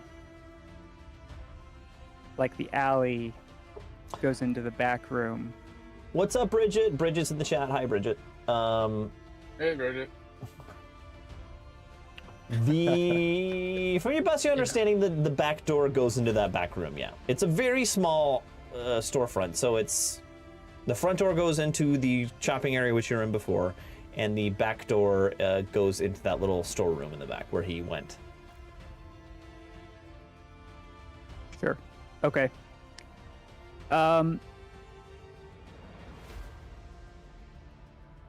I mean, I'm pretty decently stealthed right now. I'm gonna try the front door. Okay, give me a thievery check.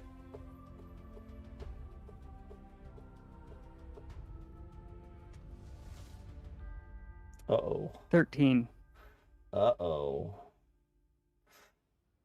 I'm gonna re-roll it. Not a bad idea. Wise. Yeah. I'm gonna re-roll that one. There we go. There you Much go. better. That's a Yeah. 27. Nice. As you are picking the lock, which seems pretty straightforward as you're doing it, you get to the last tumbler, and it feels a bit odd. You realize as you're pulling on that last tumbler, there's a mechanism attached to it, and as you like slightly turn it, you can see a thin line coming from the lock over the top of the door to what looks like glass vials that have been attached to the top of the door, like the top frame of the door. Yeah. Okay. And with that roll, you're successfully able to disarm this, and you open the door. Nice. Nice. Claymores. All right. So, obviously, quietly,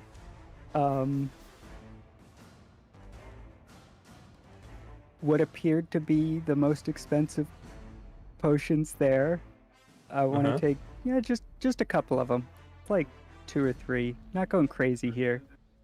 Okay. You randomly select in those very nice glass jars. They're all the same. It is Infernal Dwarf lettering, so you don't understand what it says. But you grab a green one and a red one and a yellow one. Okay, let me write that down. Green, red, and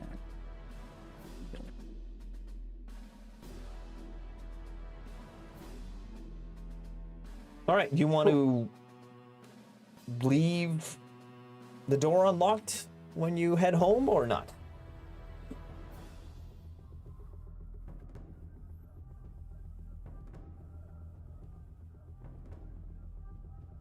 if I can manage it, I would like to not leave the door unlocked. Okay. Give me one last thievery check. All right.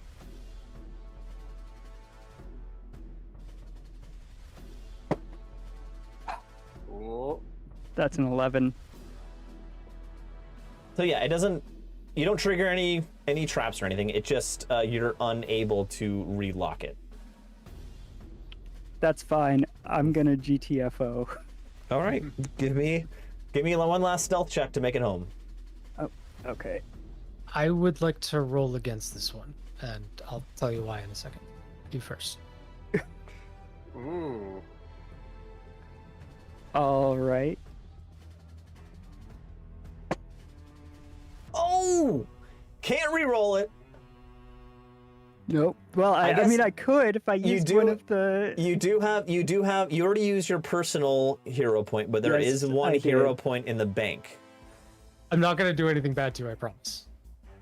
Well, but this is also like avoiding the guards and like everything else. Yeah, there's that, yeah. I'm fine with the use of the point. Oh yeah, I'm not objecting. Certainly Cool not. with that.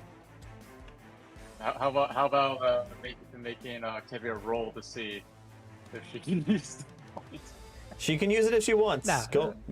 I mean, Alright. it's majority rules, right? Everybody else Fine, has use the agreed. point. All right. So I have to keep this one though. So Can't be worse.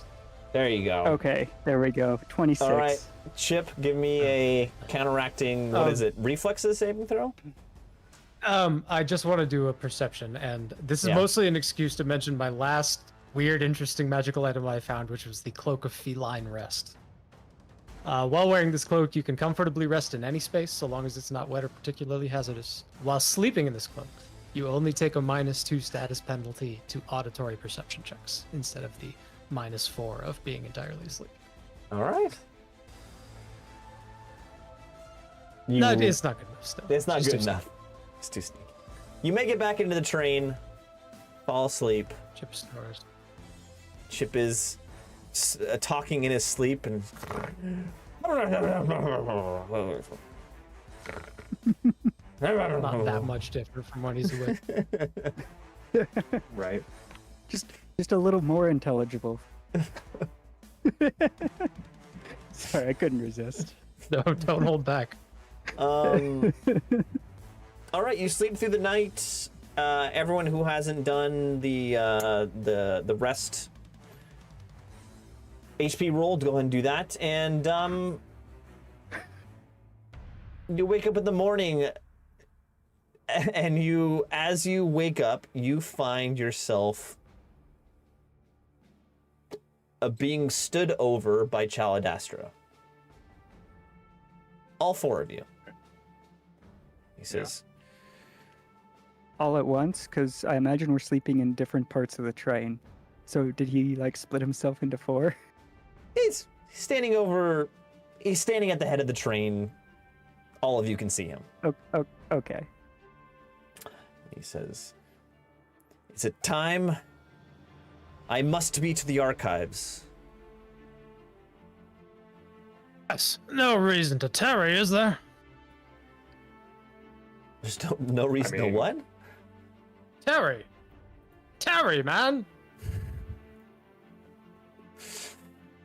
He means, why are you waiting for us? He sighs. Yes, I suppose that's what I mean. He says, you make a good point. My work is below you, or you are below my work. And I must be off. And he exits the train. Before going anywhere, can I attempt to identify the potions? Yeah, give me an arcana check. Or crafting, whichever one's better for you. Arcana.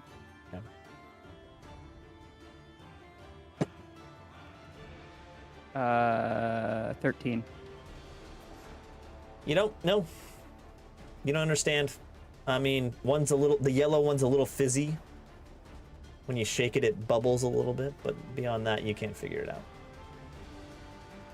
All right. Alright. Belgux, Right. would you be able to help me identify these potions? The yellow one reminds you of the beautiful sunset that happens upon the mountains, and so you name it in your heart Mountain Dew. My God. Yeah. Oh, I'm going to treat wounds now that I can't accidentally kill myself. So Carl only got me to the safe zone. So Good. that's alright. Okay, There you 17 go. Pass. There's some Mountain Dew. That's a 2d8. Yep, you heal yourself. I 9. may as well Nice. do the same if you don't mind. Do you want me to practice on you? I can do. No, I'm pretty decent myself. Okay. Anyone else? Anyone else want to be a guinea pig? No? Nope, I am full health. Octavia, what are those, where'd you get those? Did they fall off the cart? So they certainly didn't fall off me. Did you have a request? But yeah, would you be able to help me identify these? Give me an Arcana check. I found them. Give me an Arcana check. Nope. You don't understand it either. And I'm going to say that's the cutoff for people trying to Arcana check this. I'm not gonna Fair try. enough. No one's going to figure it out. Try a treat wounds on myself as well. Got your guidance? Oh. Yeah, I did throw it in there, but it's 17 for 10. Oh. That passes, yeah. All right. With that, Chip, you kind of roll off this. You're not sleeping on a bed. You're kind of sleeping on a padded bench that was on the side. Your back is very tight. Your old man back is just like when you wake up, and you swing your legs over the side of the bench to put them on the floor, and you hit a body on the floor, which is Greenleaf, looking up with you with wide eyes. He says, "Chip, are you ready to go to the Are you going to the ziggurat? Can we go to the ziggurat now?" Good heavens, man! What are you doing there? Yes, How in the yes, we hell? can go to the bloody ziggurat, but why are you sleeping under my bench? You bring Let me him in here. Chip, you bring me focus and balance, and I find I am safe when I am near you, and I hope I give you some sort of balance myself in return. Sir, you mystify me more often than not. But I Fair do enough. agree with you, let's be off. So Greenleaf kind of just hops up and starts walking toward the ziggurat. What would all of you like to do this morning? Octavia, you ready to be delivered to the Let's ziggurat? go. I mean, I still haven't made a decision, but whatever. As long as you Okay. guys are ready. For Ready what? when you are. Ready?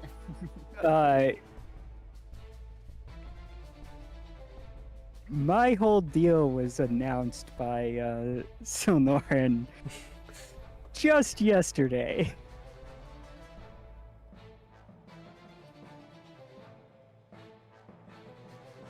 My memory may be a bit hazy. I was kind of trying not to die. Yes, Octavia. Tell the group of your plans. Please. So my task is to assassinate the The Overlord. Okay. yeah, that guy. Okay. Unless it isn't now, which is what so whatever said. It was, and he doesn't want you to. He doesn't want me to, We never liked that guy anyway. but so yeah, I mean, I was tasked by the person who created me. So you have Two. an actual, you have a gesh here or something like it. Okay. Are right. you planning on trying right when we deliver you? Or I mean, can you wait till later after we are not inside with the guards? well, see, the thing is, the way I figure it, I could probably use some help. But what's the plan? So we're going for round 2. You have a plan, right?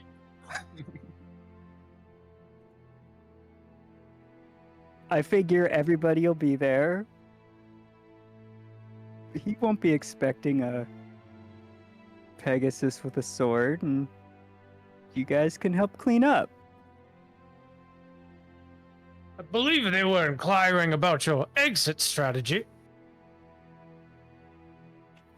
He's right. Do you know how big the garrison is? Does he have wizards and sorcerers as part of the garrison? Like, what's your intel on this assault?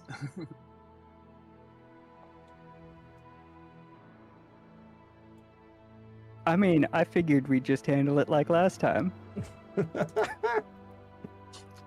Well, last time there was a Rather was a large distraction.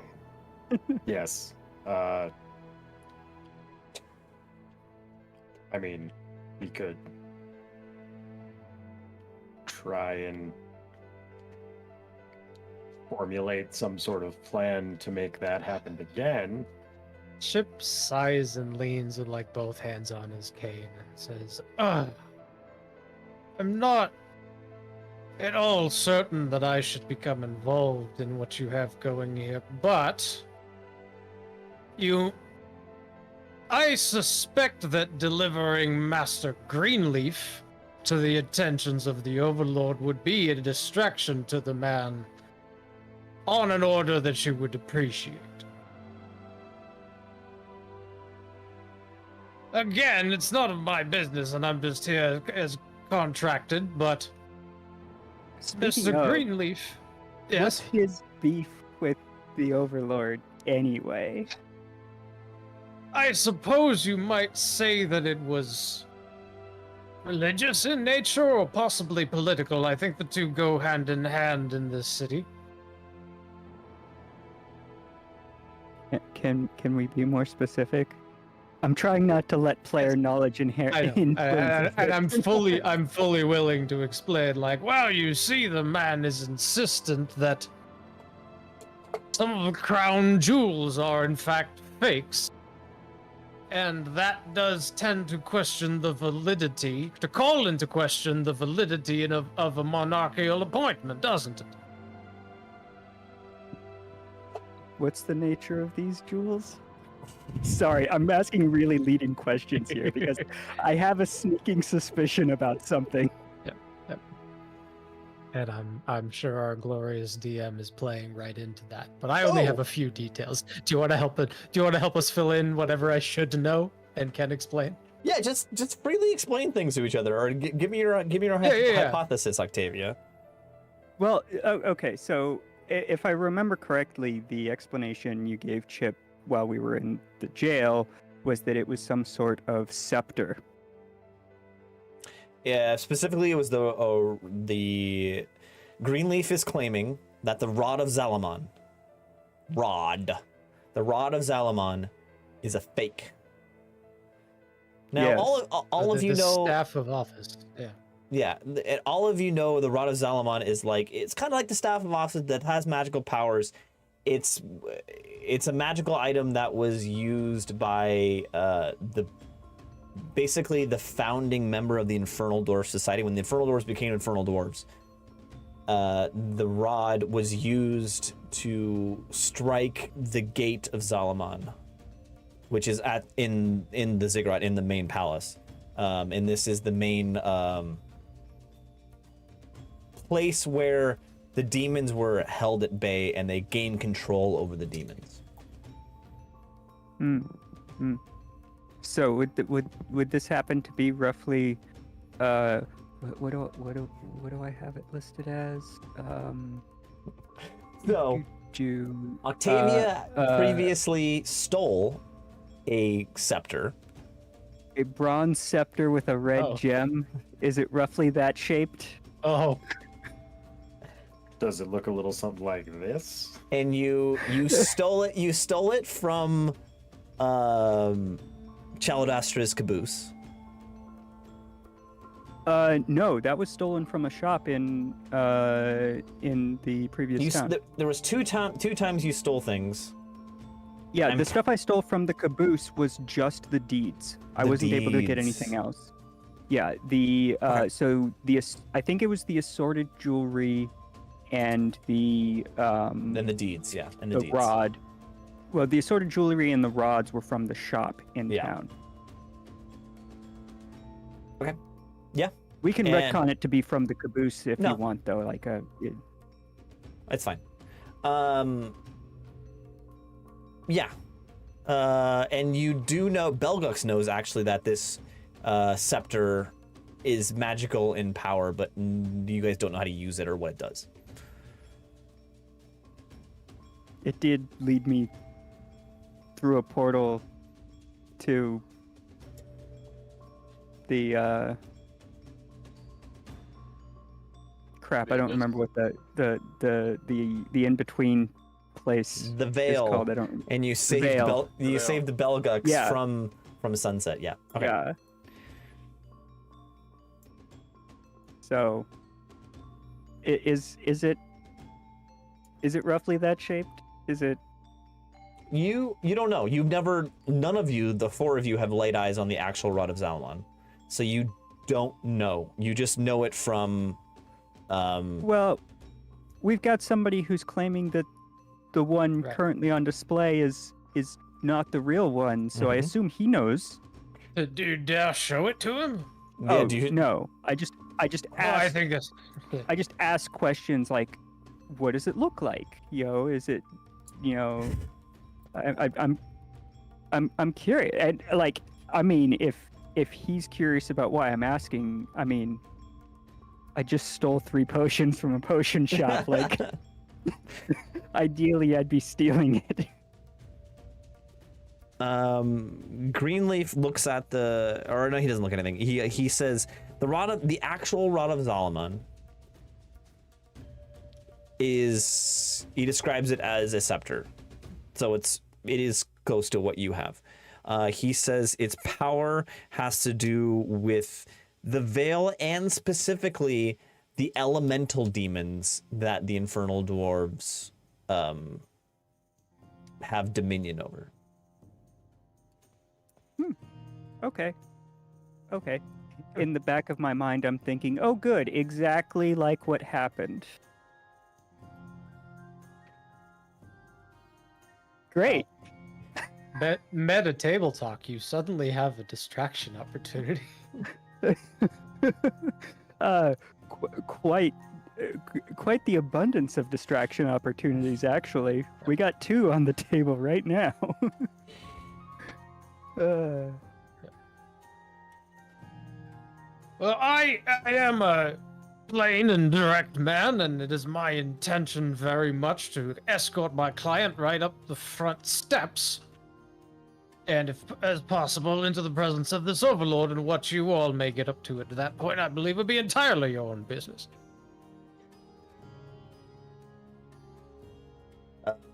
Greenleaf says, "Very well, let us go, Chip. And our contract will be complete. And I will bid you adieu." Yes, and I shall cherish the day, I assure you. Now, do you all need a moment, or shall I depart?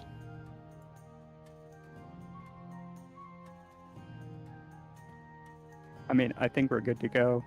All right, very well. All right, let's do it. All right. As you enter the courtyard in front of the Overlord Ziggurat, it's pretty sparse of people. You head towards the front gate and requesting an audience with the Overlord, and you present your all 3 of your contracts, which all give you entrance into the Ziggurat. It's not like you don't have free reign into the entire Ziggurat, but you are allowed into the main floor, which is the main kind of auditorium, if that's the right word for it. And I'm going to go ahead and switch over to this map here. Activate. And this is the throne room. I'm just going to zoom in just like that. This is exactly the same layout. They're both ziggurats. Yeah, Same very architecture. familiar layout. I might have, just used the same map image. You don't have to freaking rub it in. Oh, I wasn't. I was making a comment in character as we were walking up. Like it's exactly the same layout. This is great.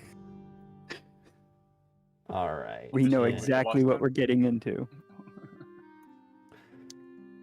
So as you enter, this is again a grand throne room. You see there are 1, 2, 3, 4, 5, 6 on the sides. These are the masked warriors. Think of like the mask from Gladiator, the gladiator he fights at the end is wearing, like the I kind have of like one of those. that's very much the mask, like a somber face. On both sides, where these guards are on the balconies on both sides of the room, dozens of nobles and different infernal dwarves of different sizes and shapes and colors of outfits. A gallery, let's call it that. And then at the head of the space, you see 4 individuals. I'm just gonna go ahead and zoom in here because I just want to show you what guys are looking like down here. There are 4 individuals standing on this raised area at the end of the throne room, and there's one throne, and standing in the center of it, sitting on this throne, is an infernal dwarf decked out in armor, and basically his pauldrons, his shoulder pads, they look like they're on fire. There's like a flame raising from them. The 4 other individuals, 3 other individuals, and is there a way I can bring up? Can I do this? No, I can't bring up the image. Interesting. All right, so to his right is a ginormous Torok, which is a centaur, but instead of human and horse, it is infernal dwarf and bull. He's ginormous.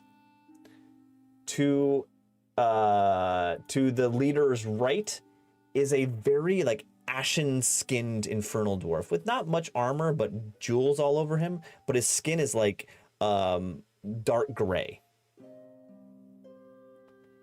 And then lastly, at the foot of these stairs right here is a infernal dwarf that is covered in armor that is like steampunk with gears turning and the steam being released out of his back every few seconds.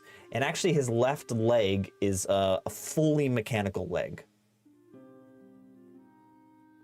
These are the 4 leaders of the 4 different gods in the city.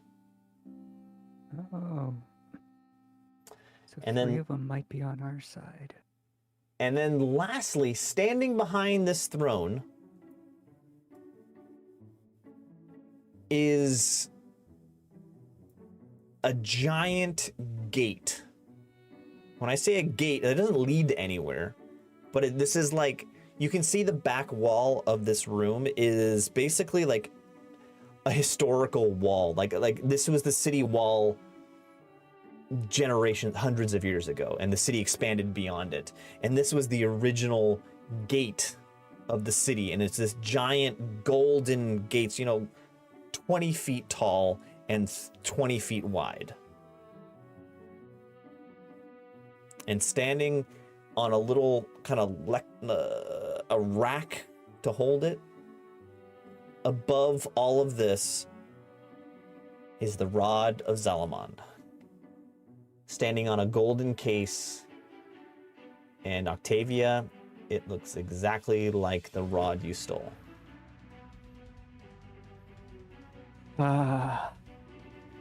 As you enter the room, there quickly are people that rush up to you and said, "Present your contracts, please. Present your contracts."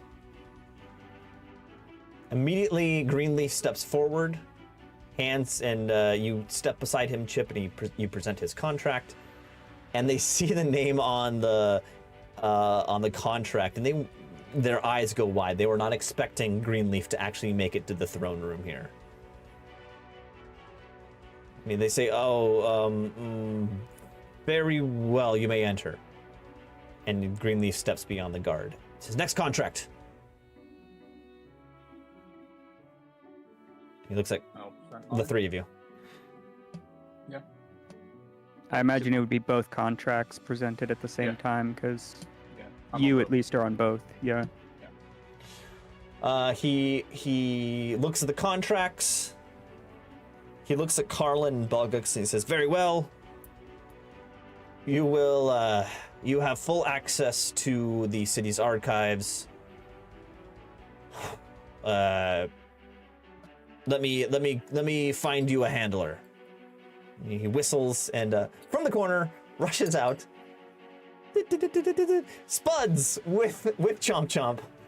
He says, "Nice to see you again. As I told you, I am your guide and commissioner."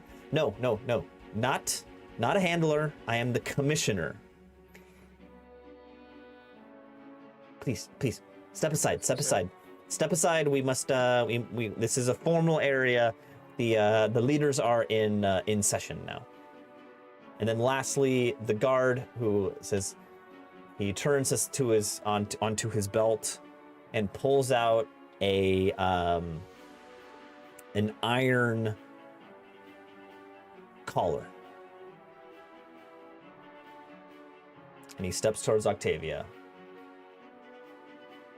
And he clamps the iron collar around Octavia's neck. It's like I'm expected payment for this tiny horse. Yes, very well. Yes, your payment. Yes, understood. And another guard comes up and plops a bag of gold into your hand. I don't remember the exact number, but I think it was 500 gold. You gotta look at your contract. I can't remember. Yeah, I'll pull it up. Can I make a quick Arcana check to see if this collar is in any way magical? Sure, go ahead, Jack.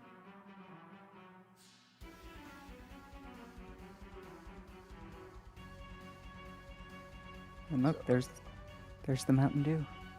I wish it Do was the do, 500. man. It's only 100. Do the do. 100. 16. 16. Okay. And how much did you get, Belgux? I'm sorry. 100. 100. Okay.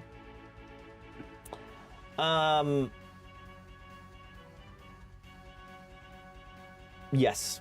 When it closes and it snaps shut around your neck, you sense some sort of magic. You don't know anything about it, but you sense it.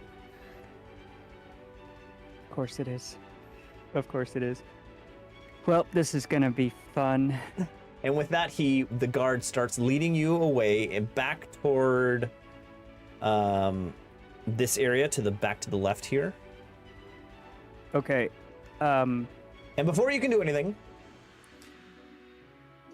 immediately Greenleaf not rushes, but just, speed steps towards the raised area with the leaders, and he says, I wish to be heard. The balance must be restored in this sacred ziggurat. I request to be heard. I mean, I curse and go after him, but I only make it a few steps before he's yelling, so I'm not going any further.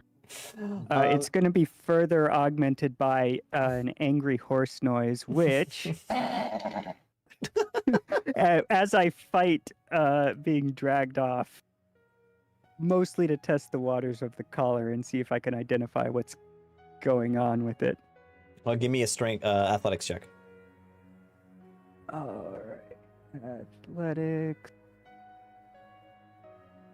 Okay.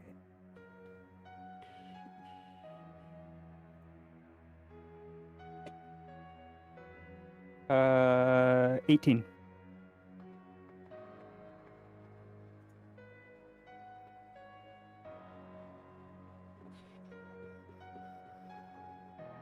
Okay, you pull against the collar, and you do it kind of suddenly, and the guard you're with, the chain slips out of his hand, and you're free. The collar's still around your neck with a chain leading behind you, but you're free at the moment. Okay.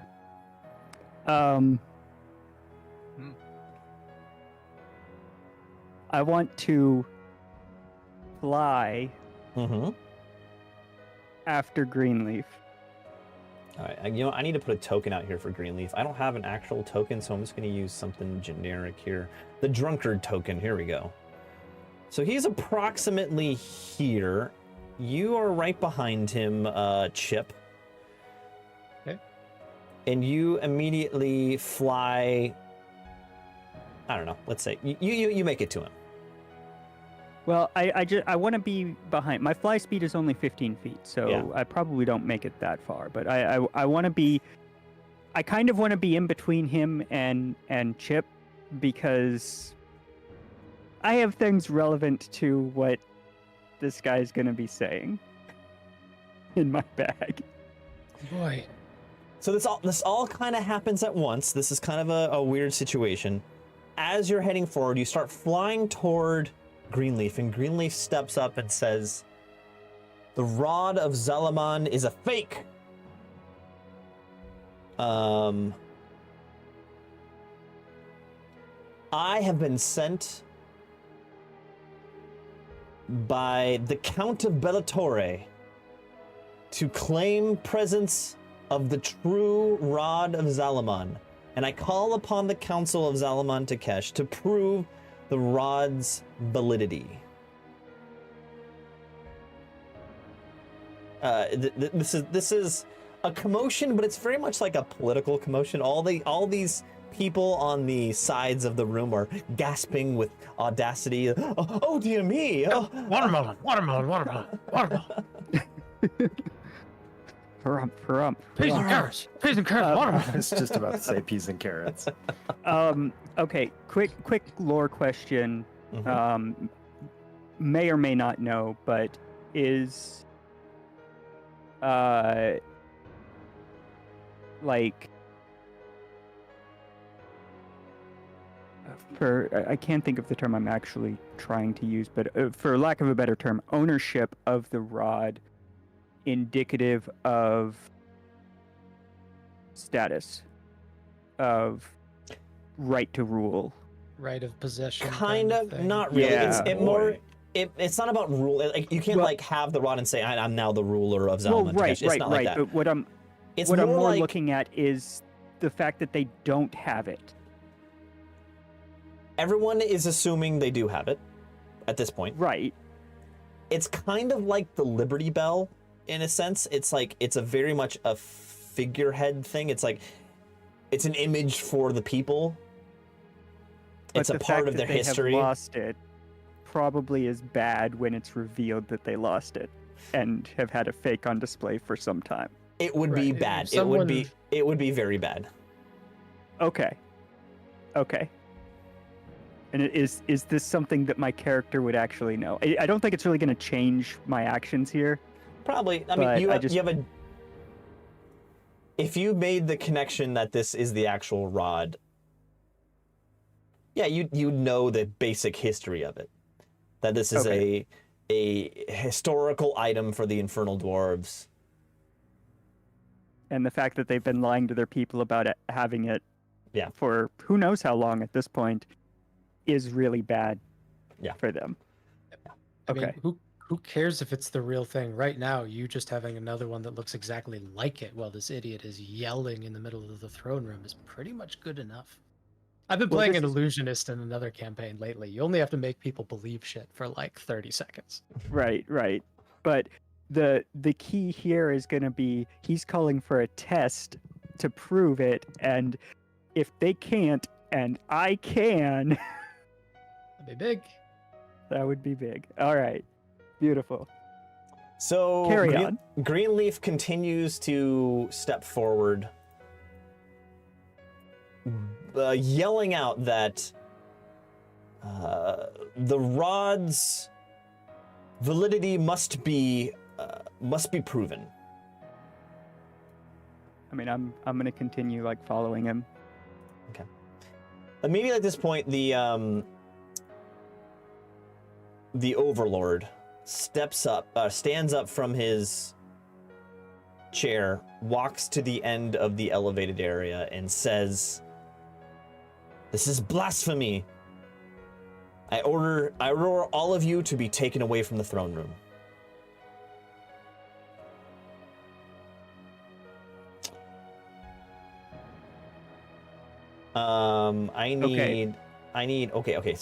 Something's gonna happen here. Can I respond to that? Yeah. Okay. Against my better judgment, I'm gonna take the rod out of my pack and throw it at Greenleaf's feet. Like try to literally like throw it here in front of him. Oh, okay. Here we go.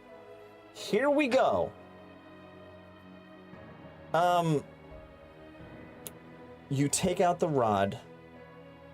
As you take it out with your mouth, like it's weird out of the Yeah. satchel, immediately auditory gasps from the crowd. Okay, at that I'm just gonna kind of hold it. I'm not gonna throw it. Throwing it might be bad form. No, you already said you're gonna throw it. I'm gonna make you stick All with right, that. fine. All right, You fine. toss it at Greenleaf's feet, which it kind of skitters, clatters, bing, bing, bing, bing, lands a couple feet in front of Greenleaf. He looks down with amazed eyes also, look back over his shoulder at you like complete confusion. And he looks back Utter and chaos. everyone looks down at this rod on the floor, utter chaos in the room, and all of a sudden the actual rod of Zalamon that you threw at the floor starts vibrating, dancing on the floor. As it should. Boom! Immediately it shoots up to where the fake one is in its resting spot, knocks the fake one off, falls down, hits the Overlord in the head. It's pretty funny, comical. Nice. Does he take damage? Nah, he's a very high level. It lands in the spot, and with a crack of thunder in the room, some amazing things happen. First of all, the door gates, the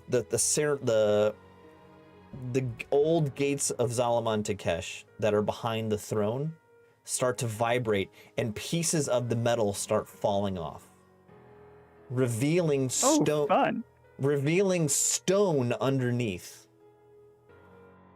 A stone and it's kind of becomes half revealed. About half of the gate panels fall off, and it reveals these stones that are built into a circle, much like think of Stargate. no. Think of Stargate. Oh no. Oh no, not one of these. Oh no. The word avatar is about to be. Oh present. no. Not one of And these. immediately, the space within the circular stone gate starts vibrating and deforming, and vision and light is being bent, and it turns into a glittering top of a pool of glass. All right, guys. I think I know why they had a fake one up. At this point, all of the 4 leaders step off the platform. At this amazing sight, everyone is awestruck. People are screaming. Some people are fleeing the room. Are the guards fleeing the room? No, the guards are staying there, actually perfectly Damn it. still. Perfectly still. Of course they are. And whoever Very- looks, They're Very British. professional. and everyone who looks into this glowing pool surface sees something different. Belgux, Oh. Yeah. you see a small girl, Ah. a girl that you know, holding a small doll. The same doll that is on your waistband. Octavia, you see Sunset staring out at you, shaking her head with disapproval.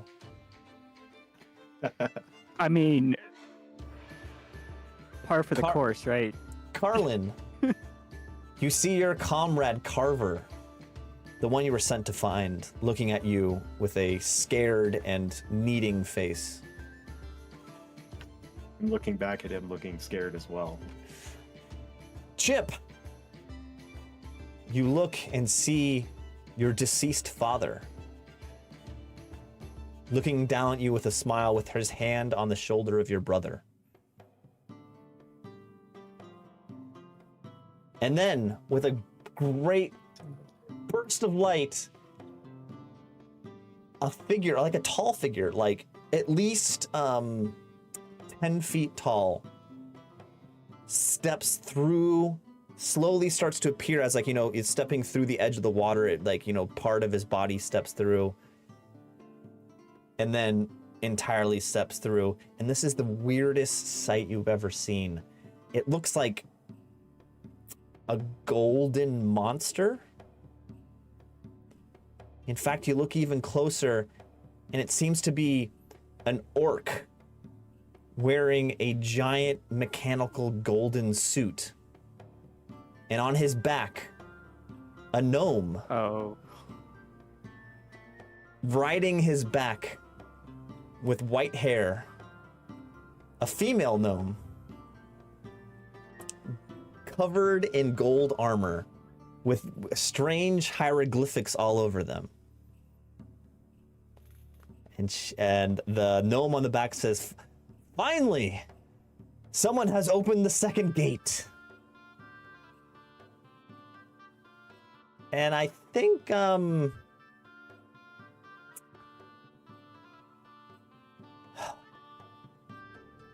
what would you, I'm not going to say we're in combat yet, but what would everyone like to do at this moment? I got a thing. Yeah. Before we enter combat, I'm gonna move up to, I guess, like here.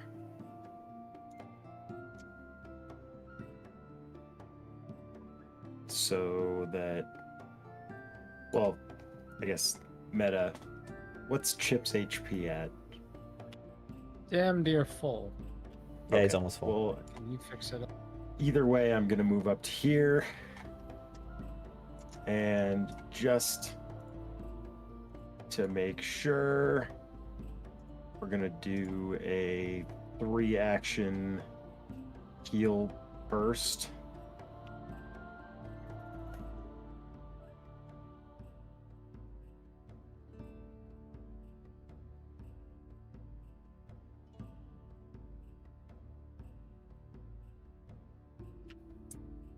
not great. Everybody gets 4.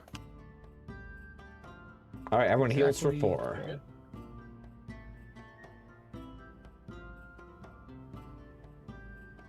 There's no overhealing, so it doesn't affect me.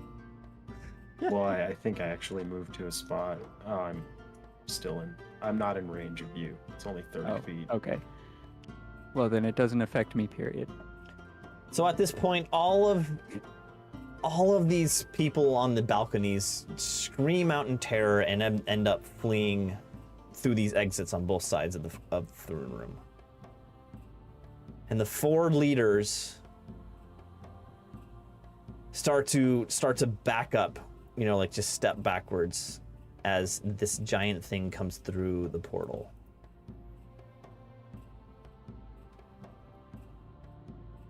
I will draw my sword, but I'm not moving anywhere just yet. I Greenleaf will also draw my sword. Greenleaf just moves forward and says, "Yes, the balance is being restored. I can feel the glory of the balance." And goodness, I don't have a freaking model. I moved up behind Carlin.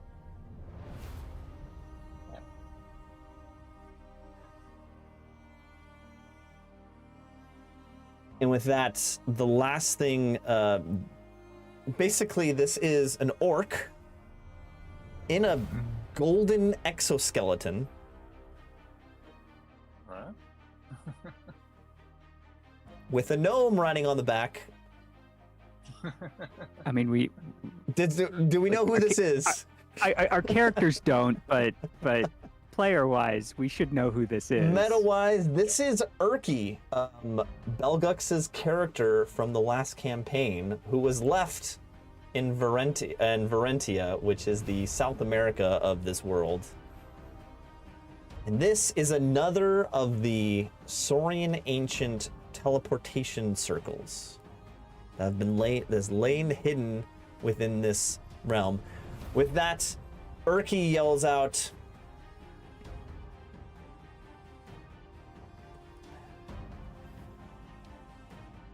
"I finally found the way to another realm, to the third gate.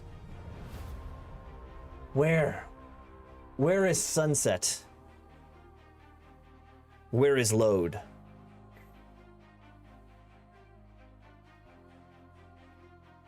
Any response? You guys don't know who that is, but you're... I And mean, with that, two of us know one of them. Yeah, two of us know one of them, but Yeah. I'm not saying anything. I'm gonna play the dumb horse. I last saw sunset in the Vale. Been a while. Kind of awkward. Urki looks at you with confusion, and she says, I will have to find them myself. And with like a spider, 4 other legs shoot out the side of this exoskeleton. And it becomes, an 8-legged spider. And it crawls up the wall, out of the skylight, out of the room. Oh, you don't see that every day.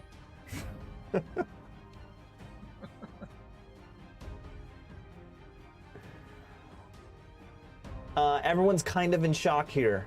Only one not in shock is Greenleaf, who says, Yes, the truth is always needed for balance, and the truth has been revealed. He whips around her on his heels. Chip, our contract is complete. I thank you for your service.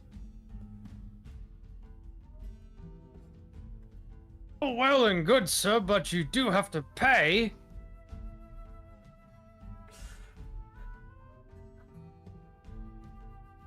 And just all he says is, the best payment is friendship. Oh, come on, man. Ooh. Yeah. Dude's about to get stabbed.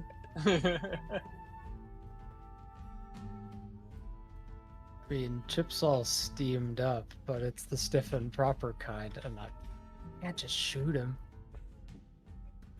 I mean, You good. hear a whisper from beside you. Yes, you can. I know. Believe in yourself. You can do this. I Before believe in you. before Chip makes another character-defining sort of mistake, there's already one of these in the backstory. What about the rest of the cards and everybody else here? I don't think we made any friends. What's about to happen to us? That is a good question. I don't know. I am honestly disinclined to start a fight right now with the veritable gods of this realm. Yeah, the guy named the Overlord. Well, I mean, if it was just him and maybe a couple guards, sure, but there's Three of us. 3 other people here that are not looking like they'd be fun in a fight. Yeah, To go everyone give me a perception check. Where's your sense of adventure? It went out the window when I opened a gate that I wasn't supposed to. Yeah, I'm so. I got an 11. I'm very distracted. Yeah, Twelve. I got an 8. everybody's distracted. Not I. Yeah, 25. no one realizes, but Chip, you look at these Oh, these four leaders of the city.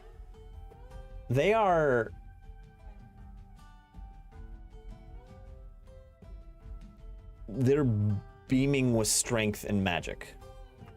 Right, you're going to kill us. Yes. And Yeah. we should back slowly out of the room. I mean, yes.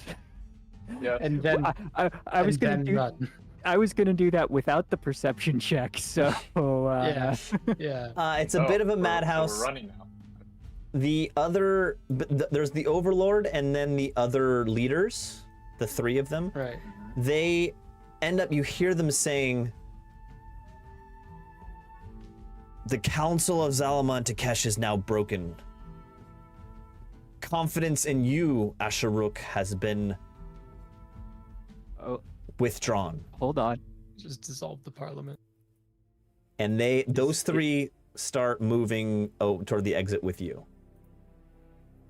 Okay, so he's. Can I infer that means he's no longer Overlord? You don't know. Ooh, give me a society check. That's This is- interesting. All right, this is gonna be at +0. Yeah, do you specifically need to assassinate or just depose? That's Yeah. that's that kind of count? my question. If he's no longer the Overlord, That would be amazing. 19. Oh, okay, here we go. The simple answer is yes, he is no longer the Overlord. But it's more like, at this point, it's like the President of the United States has been impeached. He can still be in power, but he's been impeached. He's still the president, but he's been impeached, kind of situation. The politics of this city revolve around this council of 4 leaders of the 4 parts of the city, of the 4 gods of the infernal dwarves, and they have lost confidence in their leader. So, effectively, it's in like limbo period now. That's like the best way of describing it. I imagine somebody will, either one of the other 3 will step up into that position at some point, Okay. or Yes, and as far- your a limited 4th knowledge- will be found. Your limited knowledge of the infernal dwarf politics is that his confidence has been broken, so he is no longer the Overlord, and a new one must be elected from the 4. But that election did not just happen. Right. Okay. I'm gonna call that a win. And with that, the ex-Overlord, I don't know, the Asharuk leader, yells out in rage, turns, pulls out a molten axe, glowing with heat, and with I'm not even gonna roll for it. It's that easy. He chops Greenleaf down the middle, literally splits him down the middle, searing his skin as he moves through his body, and the two halves of Greenleaf fall over to the side, dead. Oh, you're definitely not getting Kate. I'm aware, no. Yeah, I'm out the door after that. Yeah. I'm done. Goodbye. I'm first one out. Unless he's chasing us. He is not chasing you. Fly faster than we can run. He stays in the throne room. You definitely, as you're exiting the door, you see him kind of slowly. You see he's dejected. He's angry. He has his axe. He's kind of dragging behind him back up the stairs toward the throne, and the other three leaders are following behind you out the door. As you exit the door, it's kind of like a situation where, like, you know, when the Pope dies, they light a fire. Or when they decide on a new Pope, they light a fire on the Vatican, so there's smoke that coming out, signals there's a new Pope kind of situation. There's some sort of signaling, fire coming from the Overlord Ziggurat that there is no longer an Overlord, and the city is in turmoil. People are running. People are gasping. People are locking their shutters to their homes. It's a little bit of a crazy situation. And at this time, you also catch a glimpse of Urki in his golden mechanical spider suit with an orc. What was your orc's name, Urki? Oh, Zog. Zog. Zog. With Zog, and it's climbing over the side of the ziggurat towards the pistons of Nebuchadnezzar, the district, the factory district. As we're running out, Carlin will look at the rest of the group and say, "Okay, so no more throne rooms." Okay? You will Because get- Agreed. I don't know how this keeps happening. You will not get any argument from me.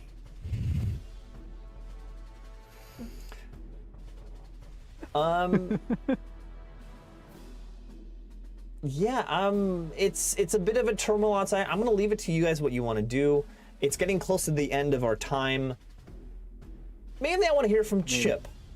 What are you just saw? I mean, you understand what the veil is. It's the barrier between life and death, between mortal and God. You've never glimpsed it with your own eyes, but when you looked through that portal and saw your brother and father on the other side of that barrier, it shook you to the core. Now, if I believe what I saw, and Yeah. I probably do. Also, the last I knew, my brother was still alive, so that may have come as somewhat of a shock. Yeah? But not honestly that much of a shock, actually. But yeah, I'll show you the backstory I wrote for him sometime. It's gonna be the other way around. I think Chip is very somber, kind of walking away, and his nature would probably be to just fucking hit the road and think about it as he walked to some other city, but I don't know if these folks that I've fallen in with are the chatty kind. It's up to you. Do you Or want if to... they have any idea what they're doing. You can just peace out and try to escape the city. This is a high tense moment for the city. Everyone's guards up. Probably the gates are locked down. But you can attempt to escape, or you can talk to your fellow companions. In the end, I think, given especially that I will be unable to return to this table for quite a while, at a minimum, I will have Chip take his leave. But we'd have a conversation first as we walk out of this with explosions behind us, like what people do. Just kind of turn to the rest of them and say, "So, where would you go from here after deposing a monarch and opening some sort of a nether portal in their throne room. Octavia being the ever pragmatic one. Well, Carlin's still got to make a cake. I'm sorry? Damn it, I forgot about that. With all of this, I What's was the date? definitely What's the not date? thinking about the cake. By my count, today is August the 5th Yes, it is August the 5th. in this universe. I am keeping track.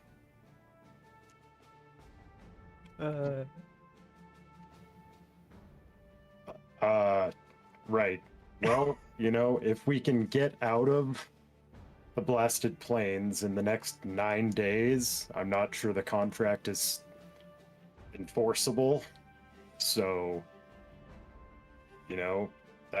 that might be something we should think about. I, for one, very much intend to try. I've had enough of this infernal valley for several lifetimes. Well, first of all, could not agree more.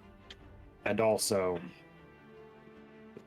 whatever we're doing, it does not. I mean, it's worked surprisingly well, actually, but I don't think it's good for us collectively. We wouldn't recommend it. So far, we're 2 for 2 on we walk into a throne room and we leave, and there's not an overlord per se anymore. I'm not sure we can keep that streak going, and I don't know that I'd Well- be willing to try. We've only established that we can get rid of overlords. Maybe we should try kings or emperors. Yeah. Branch out a little bit. It's a special. It's a very particular skill set that you have. I, for one, know quite a few people back home who would have been very interested in it.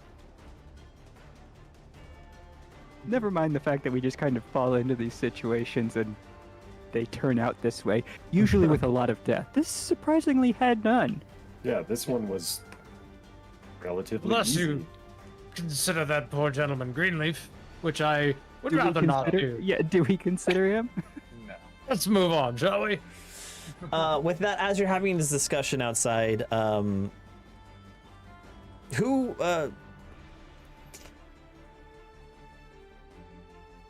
what comes up is the trio of commissioners that you met outside the gate.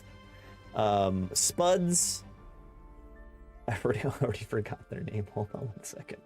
Was Sunny one of the commissioners? or you- Spuds, Sunny, and Lundegard. No. And Spud says, well, there's madness outside.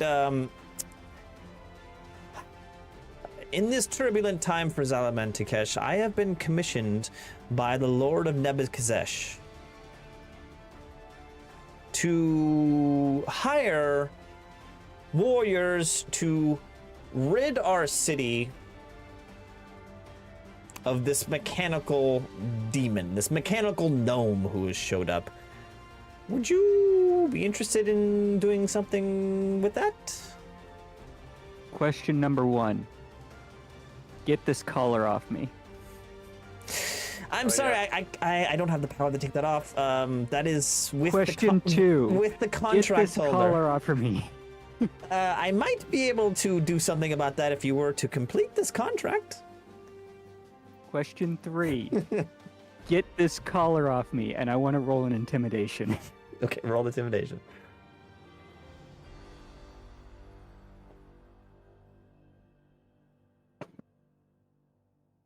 I'm not very intimidating. No. I mean, you are a Uh, pony. It's a 9. He looks at you. He actually looks over your shoulder, and you see 2 of the Torah guard from the ziggurat. You know, everyone's running every which direction. It's kind of craziness, but the 2 guards lock eyes with Octavia, start walking toward you, and he says, "Again, your contract has been completed. That bond around your neck cannot be broken with any small amount of force. But if you can negotiate with me, I may be able to take care of that for you. You want me to try something stupid?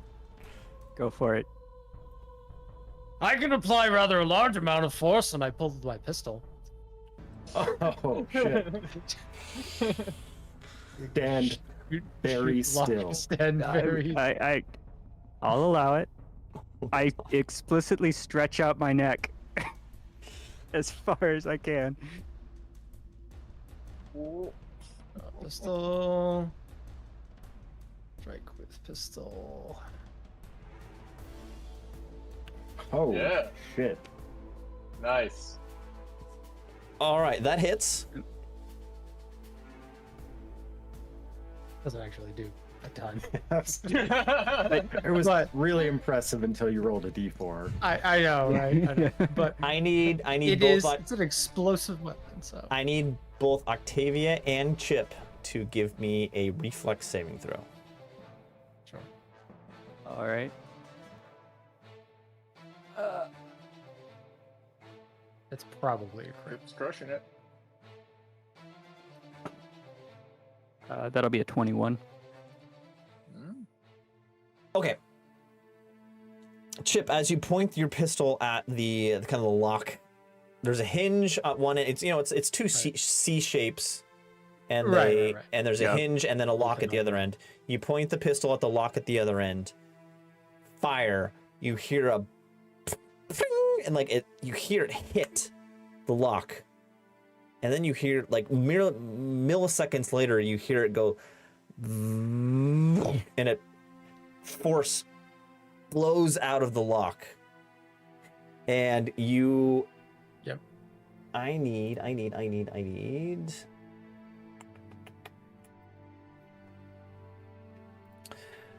You are fast enough to see that you hear it kind of wind up with power, and you jump out of the way. But Octavia, Right.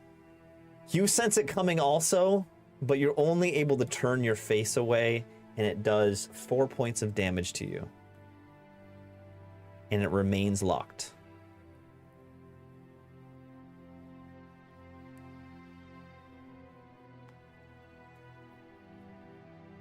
Well, that's unfortunate. Spuds Maybe and a magical. Can we get some magic missile on this?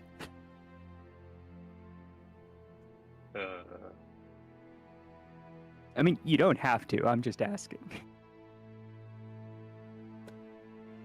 with that Lundegard, the ogre on the commissioner's council, stepping in. Says, "Oh, don't you know that is one powerful color that there is. Don't you know we can really help you out with that if you want to help out the council, yeah, eh?"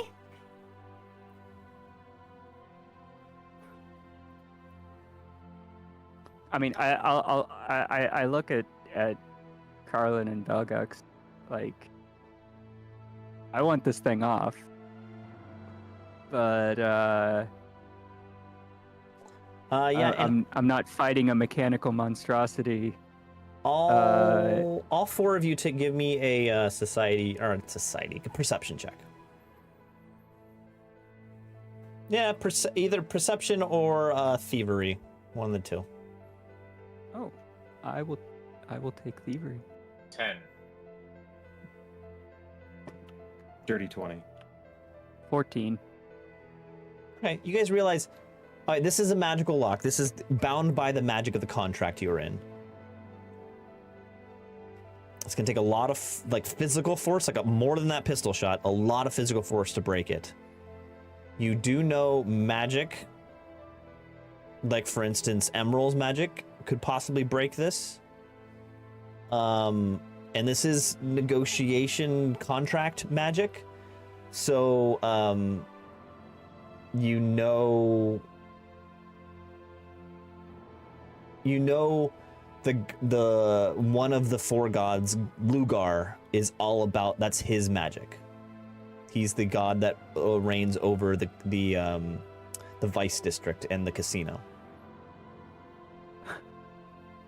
Oh, of course. Perfect. Exactly the guy we're probably going to piss off in a later episode. Well, Or maybe not. I don't know. Like, And you he might see, be all for and us. the guards are even coming even closer. They're almost at you, Octavia. And you hear, you hear Lundegard say, Well, what's your decision there, Pegasus? I mean, I'm still looking at these two. Are we going to go do Yeah. something about this Fine. thing? but I think first Run. thing we need to do is get away from this place. Yes. Let's go back get to out the here. train. We'll figure out the lock later. That's reasonable. So here's a question before the guards get to me. Is this place like the last place where it's just kind of smoke covered constantly? no, it's not sunny by any means, but it's not like constantly covered by smog. There is some smog over the Nebezgesh district where all the factories are, but in the rest of the city, it's normal. Ah, okay. Well, then, I don't know about you guys, but I'm gonna bolt. I mean, you can fly up out of the hole, right?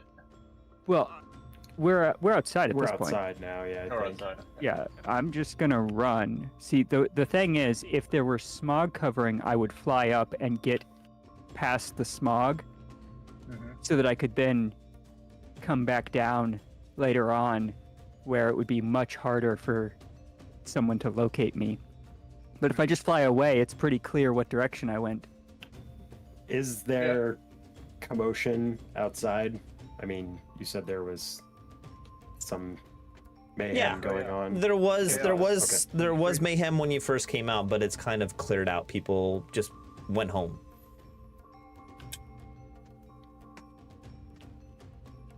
Okay, That was fast.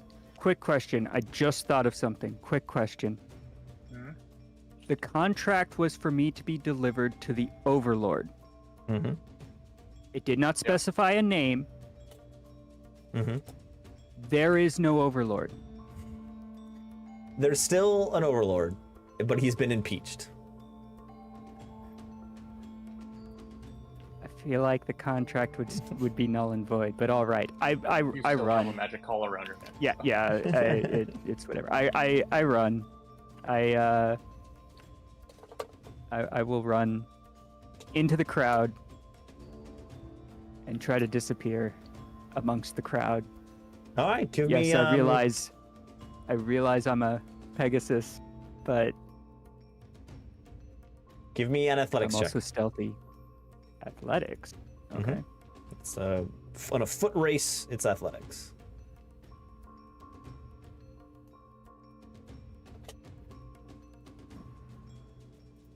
Mm-hmm. 22. Damn. Okay, hold on.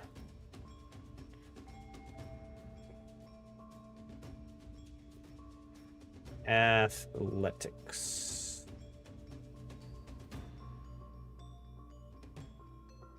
22.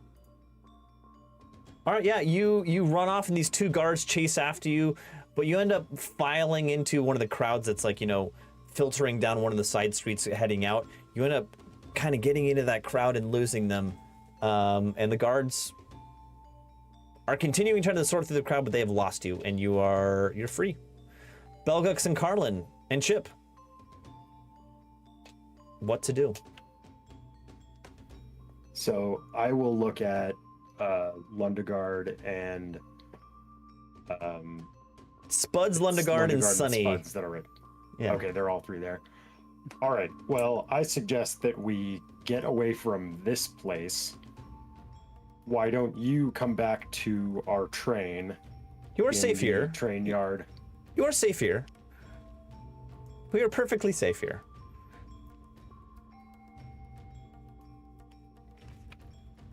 With Octavia not being here, I'm hesitant to agree to doing whatever they're into. Belgux, what do you think? I mean, I got paid out, but still need work. I wouldn't mind having one of those contraptions to get around. Be All pretty right. sweet. If you can help us get that magical collar off our companion's neck, we will help you. Oh, that's not You wrong. see Spuds look at his companions, give each other a little nod. He says, "Yes, we can do that. What about you, Chip?" No, I'm afraid this is where I shall take my leave of all of you. It has been quite the experience knowing you these last few days, but I should be back out on the road. Well, my fellow Sunstaller, may Suna's light bless you. We appreciate your assistance in this matter, and I'm sorry. Suna's light bless you, my friend, and all her luck go with you as you certainly shall need it. Yes, that is true. Shake hands. Shake hands with Melgux. And Chip can stride off into the sunset for now. Very nice. And just like that, he was gone. Oh. I guess we will call it quits there for this evening. Chip, thank you so much for participating. Thanks again. Good I times. am glad you didn't. I was considering ways like, oh, should I kill you off? Should it be like a death situation? But I'm glad it's you just moseyed off because we can bring you back in the future. He might. Yeah, he might show up. And he might pop out of a suddenly glittery wall. Who knows? Yeah. So, before we sign off, two quick things. One, to everybody in the chat, of course, thank you for joining us. But specifically, I would like to wish Bridget a very happy birthday tomorrow. Yay! Happy birthday, Bridget. And also, Alex and Bridget are going to be getting married next Saturday. In like 10 days. Yeah. So, again, congratulations to you two. Thank you. And you made it all the way to the wedding. I know the planning was a pain in the Oh, ass. we're not done. We're not done. Okay. Well, We're close, but best we're of not luck done. in the home stretch, Thanks. and looking forward to seeing you guys next weekend. Cheers. Thanks to everybody. I very much enjoyed But it. the last question always is, what's the name of the episode? Yeesh. Yeesh. That is Stargate. both an you- exclamation and a potential Right. episode name. Greenleaf. I like that. Yeesh. Yeesh. Come on, we got something better than that. Something to do with Greenleaf or anything from the Yeah. chat. Greenleaf divided. Yes. Greenleaf A greenleaf divided. divided cannot stand. Cannot stand. Yes. I think that's Beautiful. pretty damn good right there. Brilliant. That one's pretty good. I like that one. A Greenleaf divided cannot stand. I'm just gonna shorten it to a Greenleaf divided. But anyway, thanks very much. Dot dot dot. Happy. Dot dot dot. Are we, the three of you, Belgux, Octavian, Carlin, are we good for next week? I will not be here. All right. Well, then we Traveling Aforementioned reason. for the aforementioned event. then we will take next week off. But see you the next episode. Thank you so much for joining us, Chip. Again, thank you for joining us. We appreciate it every moment, and it'll be a couple weeks. But see you next time, guys. See y'all later. Thanks everybody for Yeah. watching. Good night. Thanks for joining.